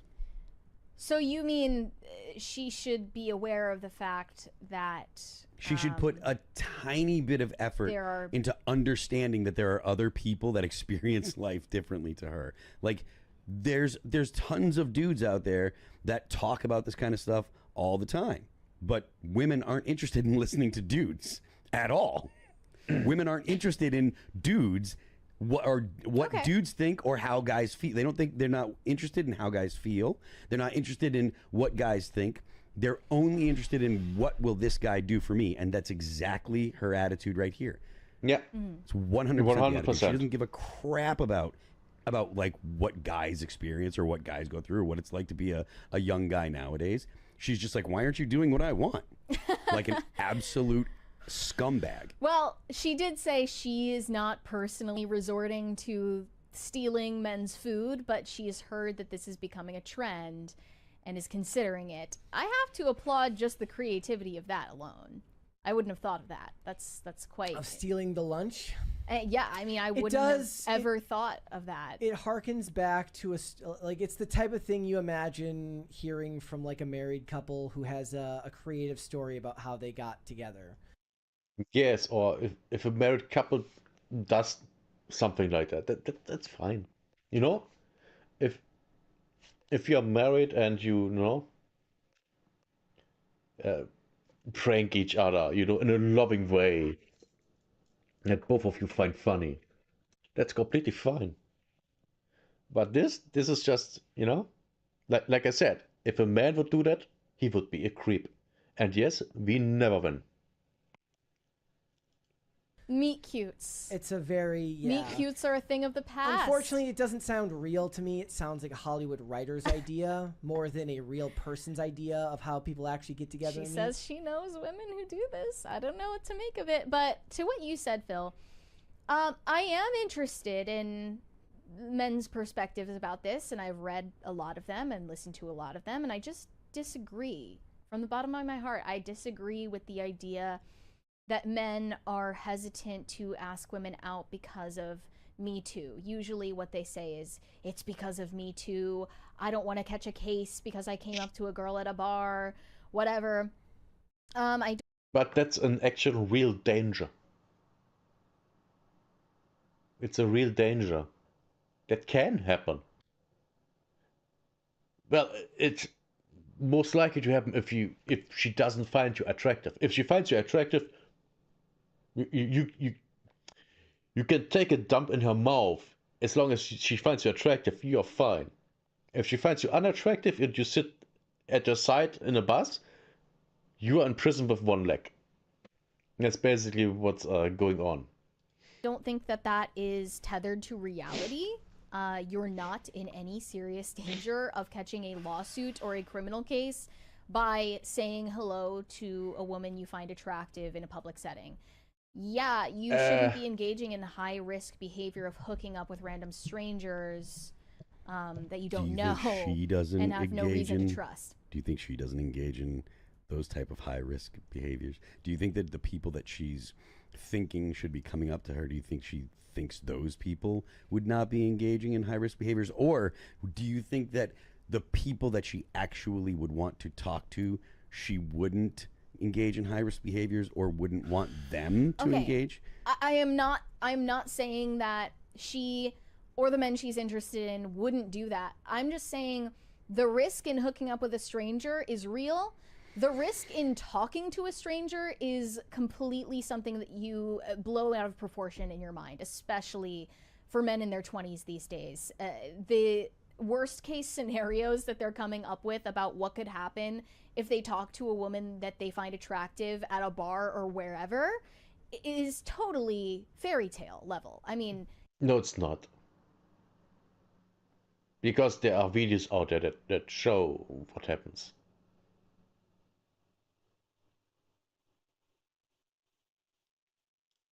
You're not going to get sued for saying hello to a woman or offering to buy her a drink. That Do you is think that absolutely insane. Do you think guys are only worried about like legal ramifications? I'm talking about their explanations, which I think are insane. They are the ones saying it's because of Me Too. My perspective is that's a really flattering way about saying to every. How they know about men when they are not ones. Exactly. Exactly. It's because they don't care. They only want what's good for them. They don't care about anyone else or anything else. They only pretend. Everyone, I'm too scared to talk to women because rejection terrifies me. Yeah, okay. So I basically I agree with that. I think when guys say Me Too, they're not thinking of it as just legal repercussions, though that they do think that's possible. And because of the way that the internet is, feeds people information, because of that, I think that they think that it happens more than it does. But I do think that the more common ramifications of like being embarrassed, being made fun of, possibly being put on blast, put on the internet, filming something and putting it on the internet and embarrassing you. I think those are the things that they're more concerned with when they say Me Too. And I think that it's just, I think the Me Too, or the phrase Me Too, is more of a colloquially describing the situation than actually, He's 100% right. 100%. That's it is. That's what it is. An example from my life. My first girlfriend I got at 18. I literally walked up to her at school, but she was surrounded by her friends and classmates and started talking to her, asking her out. Can you imagine how big my balls were at that moment? But I also only asked her out because, number one, I knew she found me attractive because she was friends with my brother and they picked up before school. And one time I came out of the bath half naked, and she and another girl was standing there looking at me, giggling. So I knew, she finds me attractive. And I found her attractive. Was really cute. And and then the weekend before I asked her out, I was at a party. I got drunk. I first time smoked weed. I had my first kiss with a former classmate, and I grabbed my first tit. Yeah, and after that week, and I had the balls to ask her out. Great. But I wish I hadn't, because she was a completely bala bala, and she completely destroyed me. Never trust a beautiful face. Never. Than being arrested or being accused of. But what I actually wanted to talk about, there was no fear of, being recorded and, having that spread online when she says no, you. But these days, that's a possibility because everyone has a camera. That's a problem. Rape or whatever. But even if we're talking about getting put on blast on social media, you're letting your algorithm convince you live in a world that doesn't exist. Going up to a woman at a bar, do you think she's about to pull out her phone, start recording, and say, "He's raping me, he's raping me"? Again. I mean, that's.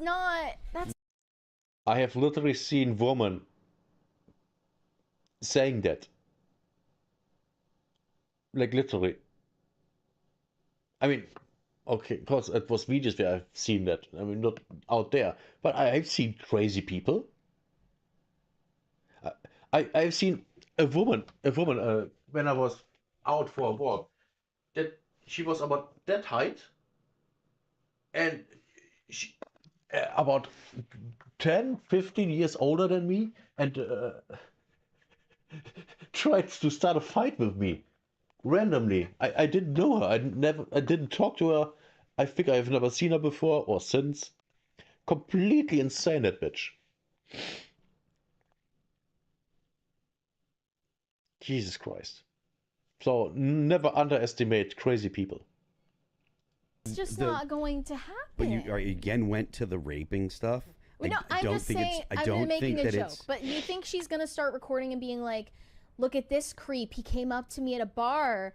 Everyone on TikTok, go find his LinkedIn page and make him lose his job." Like, that's not real. Jumping to the losing the job thing. Like, the point that I'm making is just embarrassing them, making a fool out of them, not legal repercussions, not lose your job, not these kind of bad things happening in your life. The point that I'm making, because dudes, when they're young, they're very sensitive to being. What is she even talking? She tries to defend women. She tries to defend women and make the fear of the man look stupid. It's very simple.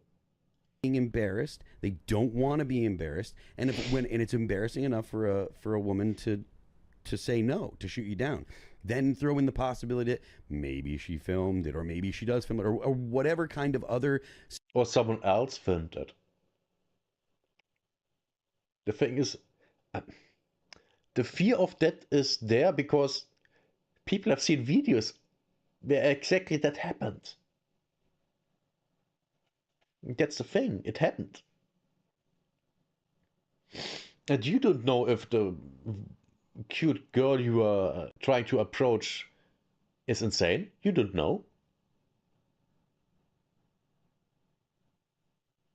You just don't. You have always a 50-50 chance of being a crazy bitch or not. Scenarios that they can make up in their mind.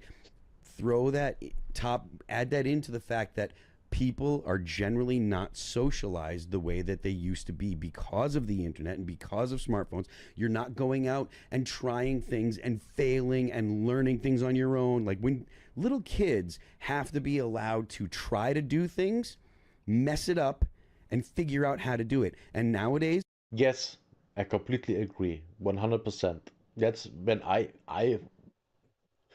when I have kids in the future, most likely will never happen. I will have them be outside just playing all the time. I did that. I mean, not all the time because I was more the indoorsy type of guy. But I went out and built a dam under a bridge and a place where I should not have been because my mother told me to not go there. I went places where I shouldn't have gone all the time. All the time. And some places were actually dangerous, like going into the park. We weren't allowed to because without an adult, because there were, bums that are getting drunk, and you don't know what they do with a little child. So that was the reason why we weren't allowed to go into a park. It actually makes sense. We just ignored it because we didn't know. And also, just telling the kids don't go there, that doesn't work. You have to give them an actual reason. That works.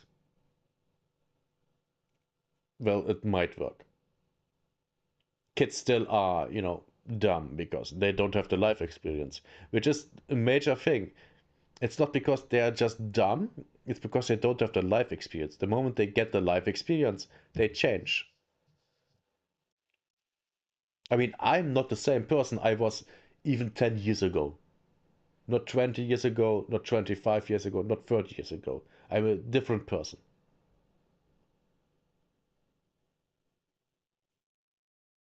That's just, life. Back to the video. Parents will spend so much time doing everything for the kids that kids are not resilient. When you do, and that's been the way for all of Gen Z. They've been essentially bubble babies. You know, they're the whole world has been made flat for them. You know, snowplow parents and stuff like that. And when you have a generation that's raised like that, they're not resilient enough to take the slings and arrows of reality. Kids bring their parents to job interviews now.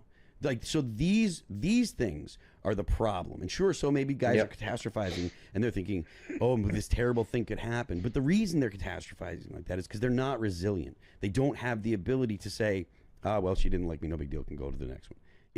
And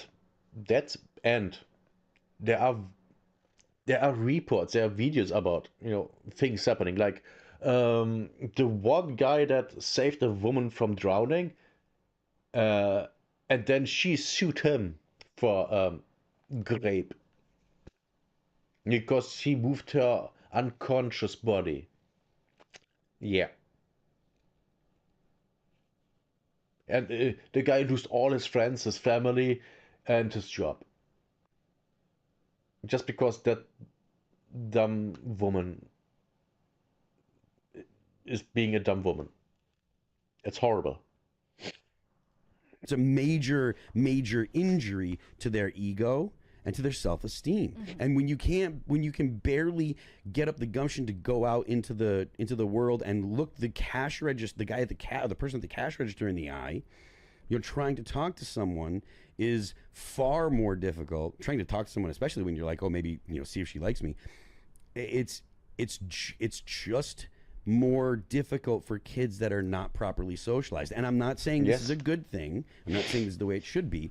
I think that parents should actually spend more time socializing their kids and letting their kids go out and play and do things that are where they're going to fail and fall and hurt themselves and learn that it's not the end of the world. But yes, 100%. I mean, I have a lot of scars, but a lot of scars from just falling. I know I have a scar here on the knee. I have that when I fell when I was about 3 or 4 years old, when I was going swimming with my grandparents. I just fell out of the car, when I remember correctly. It's 40 years, almost 40 years ago, so I don't know. I just fell out of the car, hit my knee, was bleeding, I was crying. But that wasn't, you know, hugely traumatic. That was just, yeah, it happened. Whatever. Just move on. I have. Where was it? A scar here on the thumb. I have that from in school from how's soaring through wood, and I cut me with the saw blade. Whatever. Bled a little, doesn't matter. Who cares? It doesn't matter. Yes, you get scars, you get hurt, but at the end, it doesn't matter. Now my back problems, yeah, they matter. They actually influence me. They are bad, but I got them because I'm sitting around all day. Says the screamer. But actually getting hurt, like literally, you know, falling or stuff like that, whatever. Yes, you hurt yourself, but then it's over. You hurt yourself, it hurts for a while, then it's over. Like, you know, when kids break their leg, oh my God, it's so horrible. Not, no. They break their leg, they get a cast, and then their friends um, write their names on it. How did that happen? It's an interesting story to tell. That's not a bad thing. It's just something that happens. Now in America, it's a bad thing because it's expensive. But that's the only thing. And that's America specific. In Germany, no one cares. Like, go out in the woods for a walk with your kids. They will have fun. Even if they throw stones around, who cares? Or beat each other with a stick. Who cares? Let them play. Now, you step in when it's getting overboard, of course. But you have to let them figure out stuff for themselves. Her perspective doesn't give any consideration to that. It's, oh, I'm this great thing, and why don't men know it, and why aren't you coming up to me? And if you don't, well, you're a loser, you're this, blah blah blah blah blah, and all these things that are automatically, all these aspersions that are cast onto guys. I think that her perspective is actually the unrealistic one, or is more unrealistic than the guys who are self-conscious and expected to go and do all the things for the girls. Like, I just think that her perspective is very self-centered and very much doesn't think of what it's like to be a young guy nowadays. No, I agree. We have a couple of 20s. Weary Traveler said Phil is 100% correct. And another from B. Mauser, even a short neutral video posted to TikTok or Facebook post can be embarrassing and damage friendships, jobs, etc.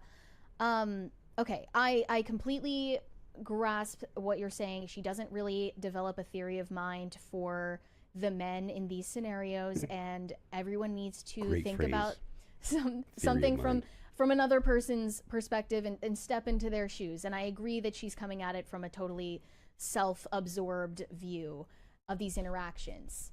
But I also agree with what you're saying about the way Gen Z has been socialized, or actually not socialized. Yes. And the fear of rejection in young men today is so much more severe, I think, than any previous generation of men. I mean, that is a universal human experience. The fear of rejection, that's something that we just have, but it's been built into something so monumental. Yep. And it is unrealistic on the part of the guys to assume that those scenarios are going to take place. It's also unrealistic of the girls to assume that everything in dating and interpersonal interactions with the opposite sex is going to go the way that they please. Yes. She's completely right here. Of course. I mean, I got rejected. Of course I got. I mean, duh. But the thing is, I got more directed online than in real life. In real life, when I actually talk to a woman, I actually have a really high success rate. But I basically never did that. Basically never did that. But I think I have a success rate of 50%. Like overall. So that's actually high. That's really high. But I also have to say, back in the day, I was actually handsome. Being a bodybuilder and then talking to a woman and having a full head of hair. Yeah, it works out. Who could have guessed? But the thing is, I'm now way more comfortable in talking to people than I was back in the day. Like, I have way more self-esteem. Which, by the way, the low self-esteem was one of the reasons I did bodybuilding. Because I had nothing to offer aside of, looking good to women. So I did that. And now it's exact opposite. It's the exact opposite. Which is funny. And back to the video. Now, it seems like women have thought, okay, I guess we have to take matters into our own hands. And they also, being human, fear rejection and have difficulty, processing it afterwards. I came across this example of a woman. Yes, but women getting rejected is rare. Which most likely is due to the fact that most women don't approach men at all. Like, at all. I mean, I got approached by a woman, I think, twice. Twice. One when I was, I think, 19, and I told her that I was thinking about it over the weekend and tell her the next Monday, and I rejected her, which she countered with, "Oh yeah, I met someone on the weekend. Works out for me, no drama." And the other time was a Latina. And that didn't work out because she's crazy. I mean, she's a Latina, of course she's crazy. When have you met a Latina that's not crazy? Jesus Christ. But to be fair, she was also a tiny woman, like a small woman with abs, super hot. And overall, she was super hot, but she was also a single mother. Never date a single mother, unless she's a widow, and even then you have to be very, very, very, very cautious. And the entire situation was, I mean, I danced with her, I made out with her, but that's it. But yeah, that was a decently good evening for me. Or night. Yeah, night. Because we did that until it got day again. Like, literally. I started walking home when the sun was already coming up. I think it was 5 a.m. The entire night I was just with her, dancing in a pub and drinking and making out. Hilarious. And then there was the moment where she went outside with a knife. Something her ex-boyfriend. Oh, Jesus. Crazy situation. But let's get back to the video. Who took her friend's advice and decided to make the first move on a guy at a bar, and it did not go her way. And this was what she posted after the fact. Here we go. I think I owe the men of the world an apology. Let me explain. Before you come to my fist comment. for? Yeah, I don't know what that is about. I always think to myself, why don't men just approach women? Why? It's not that hard. Just say hi. Just say hi. Your hair is pretty. It's not that hard, right? Okay, she can't understand her own gender if she thinks walking up to a woman and saying your hair is pretty. Like, can I have a piece? There's 30 years of Like, what is there's that? 30 years of movies of people being portrayed saying that exact thing is creepy. Yeah. So Yep. He's right. He's right. And she's right too. Women don't understand themselves. Not under women. How is there such a disconnect between women? Why are you saying, oh, it's not right, just say that thing? But that thing is literally a thing you make fun of. Being called a creep. What is this? 100%, okay, let's 100%. continue. Well, last night I learned it is hard, okay? And let me tell you what happened. So I'm just sitting at the bar with my buddies, just having a fun time, and in walks some men who were attractive. One in particular, I was like, wow, he's very handsome. So I'm chatting with my friends who are all male in this conversation. I'm like, what do I do? Because I don't really approach men ever, but I also don't ever get approached. So anyway, I'm thinking to myself, how bad can it be? Very. So they suggest I send him a drink. And I'm like, brilliant. Oh my gosh, I've never done that before. That's so smart. So I Yeah, and here's the problem. In today's, men are dangerous thing, if a man does that, the rule is to not take the drink for a woman. That's what the social media influencers and stuff say. Because it can be laced with, drugs. So don't take it. So she literally does that's the thing that ooh, danger, creepy. Isn't that funny? Sent him his drink of choice, which was a Corona with lime. Whatever. Should have known. Anyway, so some time goes by. That's her own defense mechanism, creeping in. And he has not acknowledged that I've sent this drink. So I'm like, okay, I guess I'll just go over there. I walk up and I say, hey, how's your beer? You know, I like bat my eyelashes, you know. And he looks at me and he goes, oh, you sent this?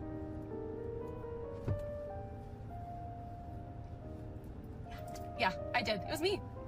And then he said nothing. 0 words exchanged. And you know that gif of Britney Spears where she's like holding her purse and she's just standing there looking around like this? That was me in real life. And we just stared at each other. And I said, okay, enjoy your night. And then I had to turn around and march my way back to my little bar stool. Just like a man would. Welcome. Welcome at being a man. Welcome at now knowing the average experience of a man. But hey, you know, it's not hard, they say. But never have done it before themselves. Wrapped in rejection. And now I have to think about that for the rest of my life. How many, like, and, like, the... So, gentlemen, I'm sorry. That shit sucked. Like, dudes, for a dude, that's actually like, all right, well, that was okay. Because guys, like, the first, or the one of the most common rejections, like, sure, they could smile and laugh and say, no, thank you. And that, you know, that would be nice. That's actually probably the preferred rejection. Yeah, that's absolutely the preferred reaction, yeah. When they smile and say, oh, thank you, but I'm not interested. That's the nicest thing a woman can say when she rejects you. And that should be standard and not, you know, laughing or saying ew or something like that. But, like, it is completely realistic to think that a guy would be like, hey, and the girl would go, ew. And that right there is far worse than just saying, oh, you sent this? And then not saying anything. Like, I mean, literally, ew. Like, that kind of stuff is completely within the realm of possibility. Yeah. You know? Yeah, what he should have said to reject her that, sorry, but you aren't my type. There. It's polite, it's unspecific. But the thing is, woman. No, I don't say that she would have done it. But we all know there are women that then would go, oh, what is your type? Accept the rejection. Just accept it. And move on. And no, there's nothing to learn about out of that for you, because it's just a thing that happened. There's just, he doesn't want you for whatever reason, and you move on. And the thing is, I can guarantee you that woman can find a husband within 6 months. Easy. Because she isn't ugly. Now, she isn't super attractive, but she isn't ugly. I want no one in the comments or whatever say that she's ugly. She isn't. I have seen ugly women. I go out of the on the street and I see ugly woman. She isn't ugly. She isn't super pretty, but she isn't ugly. She is a 4 or a 5. That's completely fine. You could completely marry her and have 6, 7, 8, 9, 10 children with her. She's completely fine. But if you don't find her attractive at all, that's something completely different.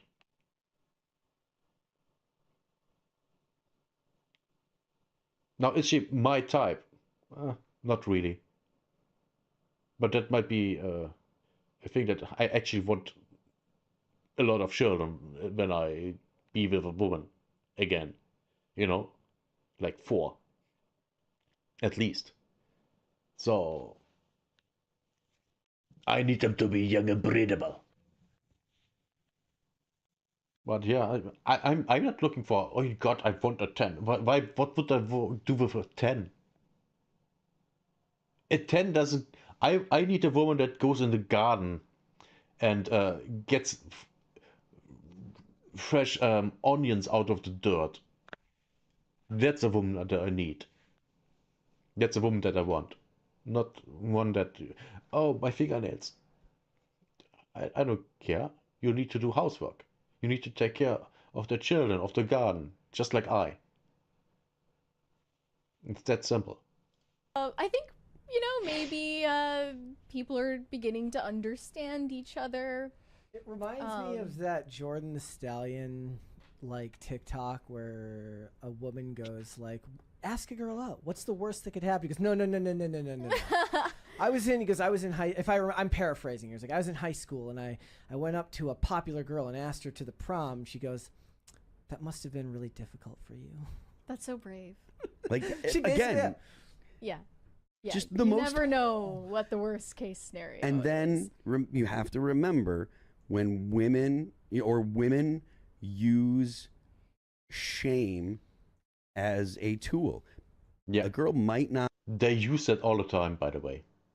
Not be interested in dating a guy, but if her friends are around, or even within earshot, way more of a chance that she insults him to raise her level according to her friends. I see. Then, then to just be like, no, thank you. Well, if your friends think that's cool, they're shitty people, and so are you. But well, I mean, a lot of shitty people out there. How are you supposed to know when you're just risking going up to some girl cold?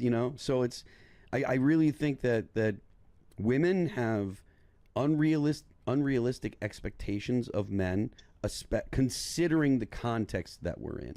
This phenomenon will be omnipresent as long as the internet exists, because now as women commiserate their stories on TikTok, she might not say, he raped me. She might not even name him by name, but just the idea of this video getting made about some poor interaction, only he needs to see it for it to be humiliating. Yes. Only he needs to know that she's going to talk about this. Well, it was supposed to be a story that was embarrassing about herself. I'm talking about the type of woman in the first video who's making a video. Again, I have an irrational hatred for videos of people putting their makeup on while talking about stuff like this. I hate it. Yep. I think it's intentionally dismissive and manipulative to coerce you into feeling a connection to this person because they're putting their makeup on while they're talking about these things. And the idea that, you go out there and you risk, embarrassment. Maybe she doesn't embarrass you in person. Is that any better than her telling some story to 100,000 followers online? And they don't have to start out that way. Sometimes it's a person with 5 followers and the video goes viral. And then it's seen by everyone. Look, again, that's not to say that it's rational. Yeah. I'm not saying that is a rational thought, but the illusion of wanting to go back to a time where men go, "Oh, hello, madam," and then they kiss them on the hand. Women aren't the women they were in the 1960s. Shaken, not stirred. Women aren't the women they were in the 1960s anymore. Women are not the prim and proper creatures that they were then, and men are not the same creatures that they were then. Yeah. Both, I would say honestly, both of them for the worse. And women, I 100% agree. 100%. 100%. Like people back then were just mentally stronger, physically stronger, especially the men.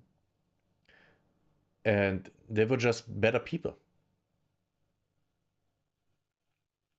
It's just fundamentally it. Like I absolutely believe that Western culture was best before World War One. I think that's when Western culture peaked. Like culture-wise, not technology-wise. We aren't talking technology. We are talking culture. Two different things.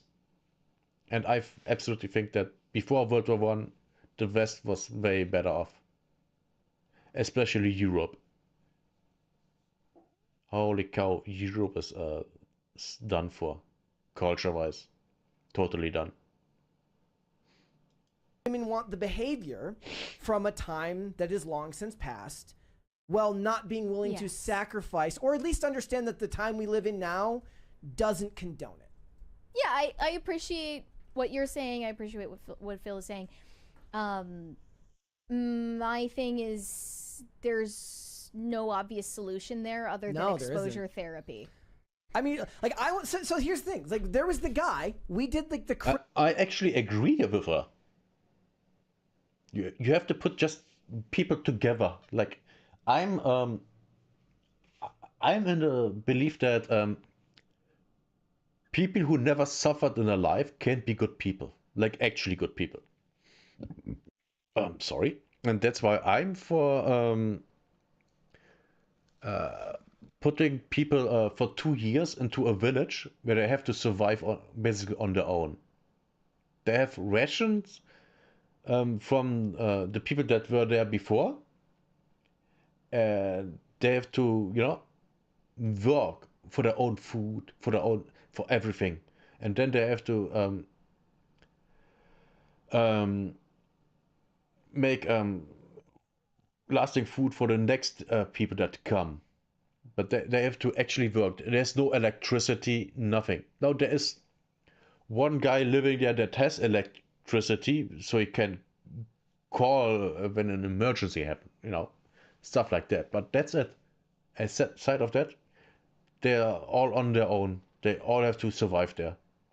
Yes, men and women together. And I think that would be very, very beneficial for everyone, for the entire society. Men and women were never the same and never will be physically or whatever. You are completely correct. They never were. They never were. And that's the thing. They complete each other. While the men are out there hunting and a little bit gathering, the women are at home taking care of everything that's there.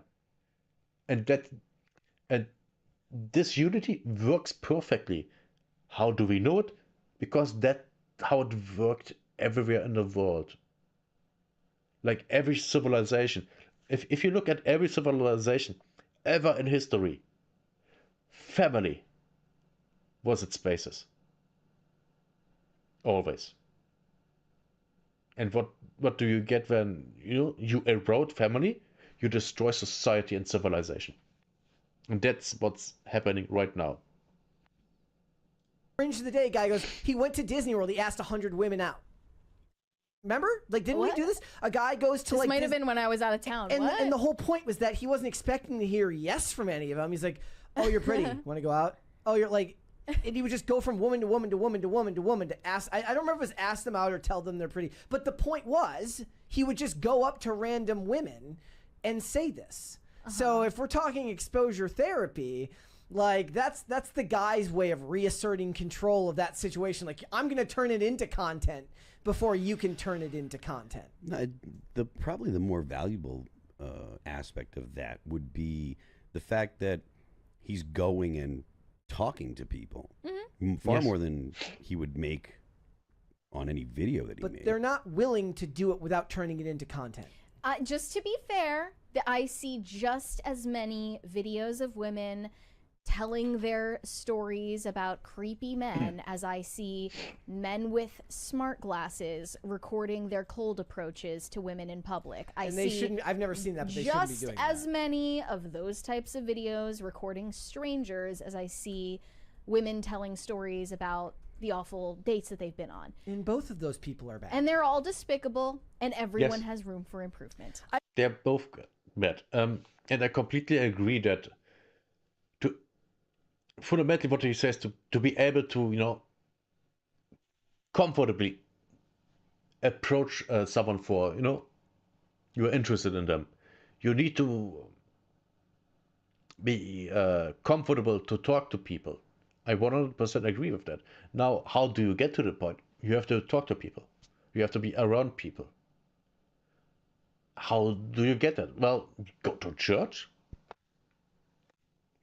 or mosque or whatever, um, or become a club member, sport, or I don't know, whatever you're interested in. For example, if you want to be around women, join a cooking club or a club for sewing. Then you have to interact with women. And all this fear of interacting with women goes away. Because you literally have to.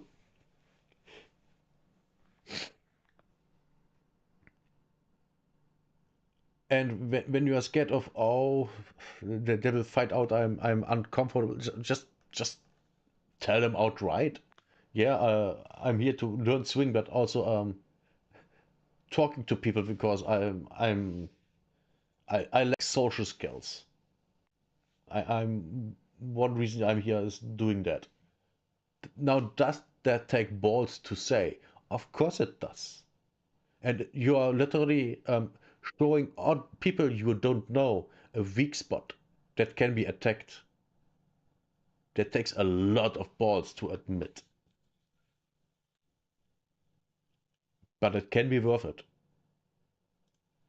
Okay, the most black-pilling part about the article about this was like, it says, dating apps are dead, DMs are creepy, and no one approaches anyone in the wild anymore. Well, if you can't even muster up like a well-written approach online where theoretically you have an even like worse chance of success because there's a gazillion people who have the ability to send a DM and are probably more bold there than they are in the real world. Like, if you can't even muster up a well-written DM to court a woman on the internet, your chances are even less good in the real world. So what does that leave? Church? Is this what they're going to say? Church? We all know that that's, from everything that I know, from the people that I know that are religious, that's not the answer either, because they're not hanging out in church anymore. That's why my best advice to anyone asking me, of all people, for dating advice, which I find ridiculous in the first place, is just to be open and not to compartmentalize your dating life and your social life and your professional life in these little clean, neat boxes, and just to be open to saying yes to literally everything. That's the best advice I can muster up. The thing is, these days with Me Too, you can't date anymore on your workplace. It's way too dangerous for a man. A woman, sure, but man, no, I wouldn't, never. But she's correct. If you want to find someone to date, get out there. Literally, I mean it literally. Don't sit in front of the computer. Get out. Find an outside hobby. Like, you like hiking? Great. Hike with other people. All of a sudden, women around you. You I don't know. Want to learn a skill? Okay, learn a skill. Go to a club to learn a skill. You want to do something for the environment? I can guarantee you there's something at your town, village, or whatever where that something collecting trash or whatever. You will find women there. Just get out there and live life. Don't sit in front of the computer all day. And I know what I'm talking about. I literally sat in front of a computer for almost 20 years. Which is really, really, really, really bad. Really bad. Like, really, really bad. Don't be a need. If you're a need, you will ruin your life. Now, don't get me wrong. There are neat things about being a need. But the negatives are way bigger than the positives. I just, I don't think, as long as the internet exists and people are the way they are, both men and women, this won't change. In fact, it's only going to get worse. On top of the fact that so much of it is used for content fodder in the sake of trying to pit men and women against each other when it's never that simple. Well, it does make the playing field easier for the people who actually want to try. Thanks for watching. Listen to full episodes of Pop Culture Crisis on Spotify. Keep up with us on social media and make sure you subscribe and Yep, subscribe, like. Yeah, this was a decent video. This was a decent video, yeah. We had agreed, I agreed with a lot of stuff. I disagreed with some. This looked nice. This was a good video, yeah.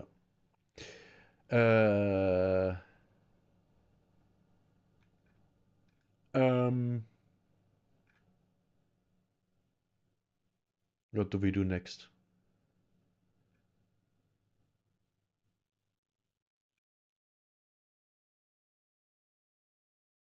What do we do next?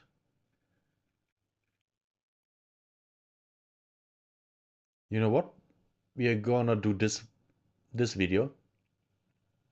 And I think this will be the last one for today. Then I will edit the videos and then, you know, stuff. I plan on, just before we even start, I'm plan on streaming tomorrow again. And I 100% want to...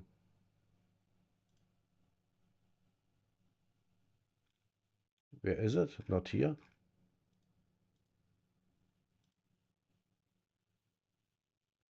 Wait, what? Oh shit, it's today?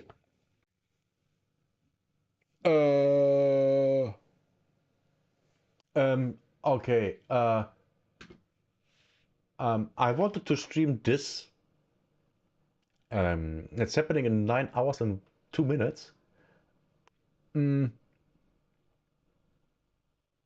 Oh shit. Oh, give me a second. I go take a piss and then we have to. Uh, uh, uh, um, I'm gonna leave you with music, and then where's my playlist? No, not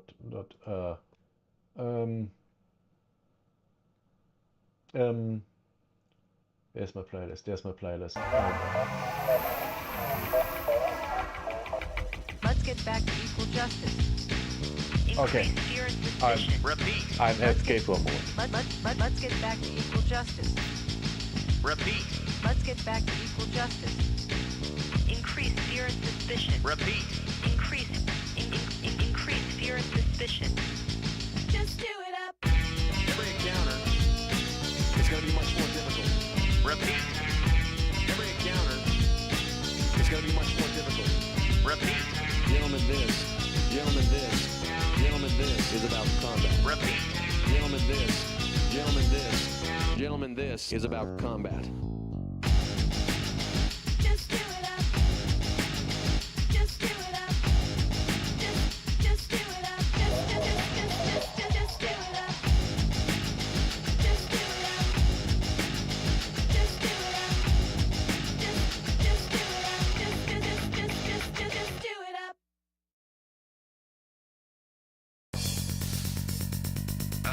It's not good. It doesn't look good. I'm losing control. I can't control it.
need another shot.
Okay. Seeing that in 9 hours they will have a stream, which I want to stream. I thought that was on Friday. Hey Keith. I actually have to do things in the household.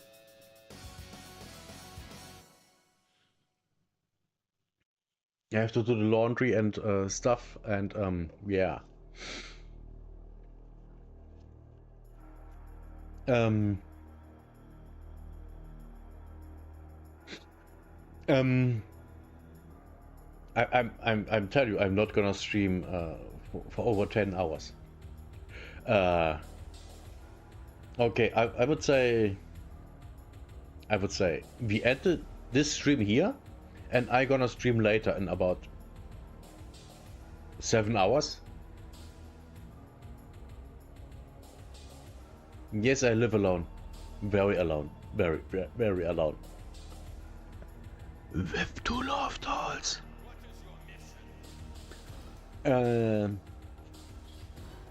So the plan is ending the stream, doing the stuff that I have to do, doing some sport, eating, and then I stream again in 7 hours. More content. Oh boy. No, this totally yeah. Unexpected happenings.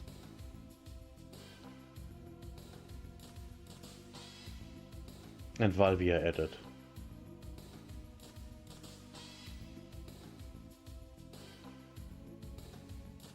there is no. Why? No. No. No.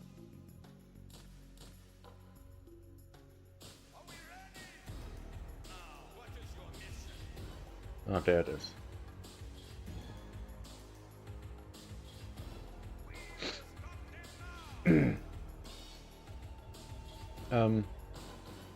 While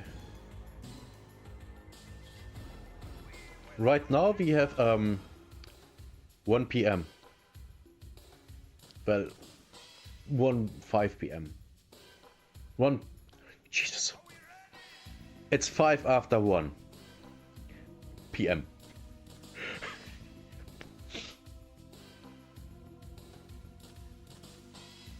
So in 9 hours, math.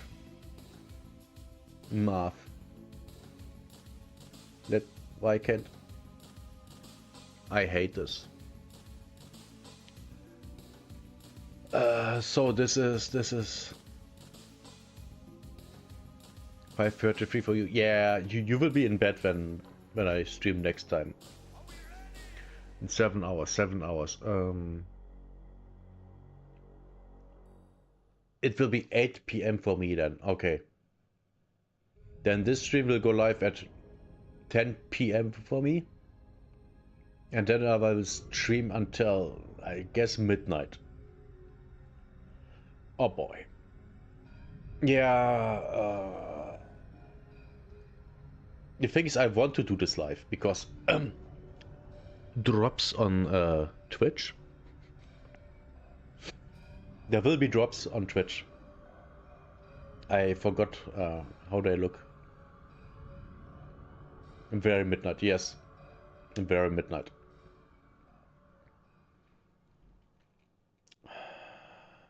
Okay, yeah.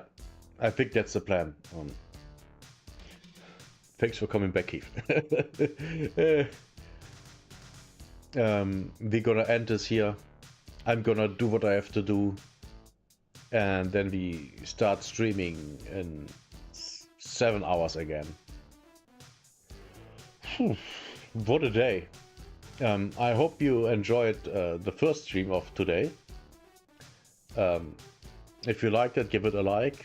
If you want to see more, subscribe on YouTube. You other guys have to follow on Kick and Twitch. Yeah, maybe you see me again later. And if not today, then maybe tomorrow. And yeah, I hope you have a good one. Bye bye.